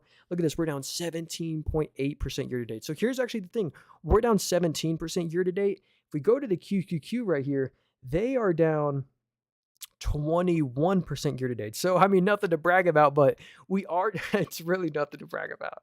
Oh, geez, we're down 17%, but we are doing a little bit better than the QQQ. That being said, anyway, let's keep going here. Yeah, dude, let's see. So yo, what upside? JEPQ, yeah, JEPQ is another covered call ETF. So they sell calls on the Nasdaq. So this one has a really high dividend yield, a 12% dividend yield. So you get 1% of your money back every month with this ETF. And since they sell calls, it's sustainable. They pretty much own the exact. They replicate the Nasdaq 100. They replicate QQQ, and then they sell calls on it. So they own Apple, Microsoft, Nvidia, Amazon, Google, and then they just sell calls on it. So yeah, that's a high expense ratio. Yeah, what up, Chris Greenfield? Good to see you, man. How about let's see, should I buy puts? I wouldn't. So I would just buy shares right now, or of like an inverse ETF or something. Oh, here we go. I wanted to, yeah, Steven, I'm so sorry. Yeah, we'll look at Alibaba after this. So here's Snapchat right here. Did you know Snapchat was publicly traded, ticker symbol Snap? So this is one that, I look at their active users. Let's see. So they actually, wow, 453 million daily active users. So a lot of people are using Snapchat. So here's the thing, the good news. They used to lose a lot of money, like a lot of money, like 300 million a quarter. Well, now in the most recent quarter, they only oh, no, they actually made money. They made 9 million of net income. So as long as they can keep up that net income positivity, that could be good news for Snapchat. So yo, Special said SoFi stock. So SoFi Technologies is one that I do own. They're a fintech. They have their own banking charter. And look at this right here. Most of the revenue comes from lending, but look at their financial services revenue. Now, this is the real winner. It's up 85%, literally to a new record. So their financial services is growing like crazy, and so is the bottom line. Look at this. This is why people would avoid SoFi. They used to lose so much money every quarter. Well, now this company's making net income every quarter, and it just hit a new record of net income. So anyway, SoFi's one I do like. So someone said Alibaba, AliExpress. So that's actually a Chinese company. They're my second favorite Chinese stock. So my favorite Chinese stock is Tencent. This company owns 50% of Fortnite. They own PUBG. They own a lot of video games and stuff. But here's Alibaba. This is an e-commerce company. They own AliExpress, if you've heard of that. They're basically the Chinese Amazon. Let's see, active customers. They have 903 million annual active customers. That's pretty crazy. Yeah, look at the net income in the two most recent quarters. They made 6 billion in the most recent quarter, 6 billion the quarter before. So they just make a lot of money. They are Chinese, so that's you got to be careful with. But they're not bad. What app you using? Yeah, hey Drow, this brokerage right here. If you want to get this brokerage, this app, it's called Mumu. It's in the link tree in my bio. It's the very first link there if you want to get it. Um, so yeah, that's Alibaba. Thinking of buying SoFi tomorrow. Yeah, they're so here's Shopify. Yo, I actually really like this one. Yo, Renz, I really like Shopify. This is like another e-commerce stock right here, just because of the growth here. So check this out. If we look at their sales right here, their annual sales in 2019, it was 1.5 billion. Now it was nearly $9 billion for the full year 2024. So Shopify, whenever I used to have a Shopify store, but I don't anymore. But Shopify would take whenever you'd sell something, they would take 2.5% of the sale, no matter what. They just took it. So they have like a lot of high margin fees that Shopify takes, which is pretty cool for them. Um, so someone said, yo, Ad said, can you please check out SOUN? So this is SoundHound AI. So there's some good news, but then there's also some bad news about this company. I'll show you both of them. So here's SoundHound AI. Here's the good news. So if we look at their subscription service right here, their subscription revenue, this is incredible at a new record. A year ago, it was 400,000. Now it's 30 million in the most recent quarter. So they're growing their subscription revenue like crazy, but got to be careful because they are losing a lot of net income. They actually lost 250 million of net income in the most recent quarter. So I'd like to see them kind of recover from that. But yeah, what will you be buying tomorrow? For tomorrow, I'll for sure be buying a share of Google, and I'll see if I'll buy a share of Amazon. So I'll be buying, not financial advice, but I'm probably going to be buying Google and Amazon tomorrow. I'll just see what happens. So yeah. Hey, yo, if you guys want to hit the follow button, I appreciate that. I'm gonna end the stream here in a little bit, but we go live every day, twice a day. We'll be live easily 2 or 3 times tomorrow because tomorrow will be so intense. I've been streaming for almost 3 hours. This has been fun. I appreciate y'all. T-Mobile, yeah, let's look at TMUS. Um, and so this is T-Mobile right here. This is like the competitor to Verizon and AT&T. They've done a lot better than Verizon and AT&T. So That's because they're growing their fundamentals like crazy. The net income is up 48%, literally to $3 billion. So the net income growth is incredible. What about their net margins? So the net margins are growing as well. That's crazy. How do you see the portfolio on Buffett? Yeah, what if you go to the Discover tab right here? You click on Insights. Yeah, on this app right here, this brokerage. You can see Nancy Pelosi's portfolio. She's been buying like Comcast, Disney. You can see Buffett's top 10 holdings. So, yeah, if you want to get this brokerage, go to the link tree in my bio. It's the very first link there if you want to get it. Yeah, see you later, freshman. Hope you have a great rest of your night, man. What was that stock you liked? Because it has several great dividend stocks combined. I think that was SCHD. So if you go to SCHD right here, this is an ETF. It basically owns a bunch of high yielding dividend stocks. I don't know if this is the one you're talking about, but like ConocoPhillips, Verizon, Coca-Cola. Yeah. Oh, by the way, if y'all missed anything, I'm streaming on YouTube as well. So before y'all go, I'd really appreciate the best way to support me is to subscribe to my YouTube channel. I'm streaming on there as well. You can rewatch the stream if you missed anything. My YouTube channel is called Nathan Robert. My YouTube channel is also in the link tree in my bio. So that's the main way to support me. I watch out for people impersonating me. By the way, I don't sell anything. I don't have a course, book, WhatsApp, Telegram, Discord, literally none of that. Just on here to give my opinion. All I have is this one TikTok account and my one YouTube channel. So anyway, y'all are the best. I hope you have a great rest of your night. Good luck tomorrow, guys. Yeah, tomorrow is going to be really red, but also a great buying opportunity. So anyway, I'll see you guys later. Good night. What? Oh, and if you want to download any of these apps right here, like this is my favorite brokerage right here. It's called Mumu. It's in the link tree in my bio. It's the very first link there. You can track the super investors portfolio. It's a free app. It's in the U.S. and Canada. It's where I like to park my idle cash. Like if you look at the middle of my screen, I got $500 in cash, earns the nice yield. But anyway, y'all are the best. Consider hitting the subscribe button and see you guys later.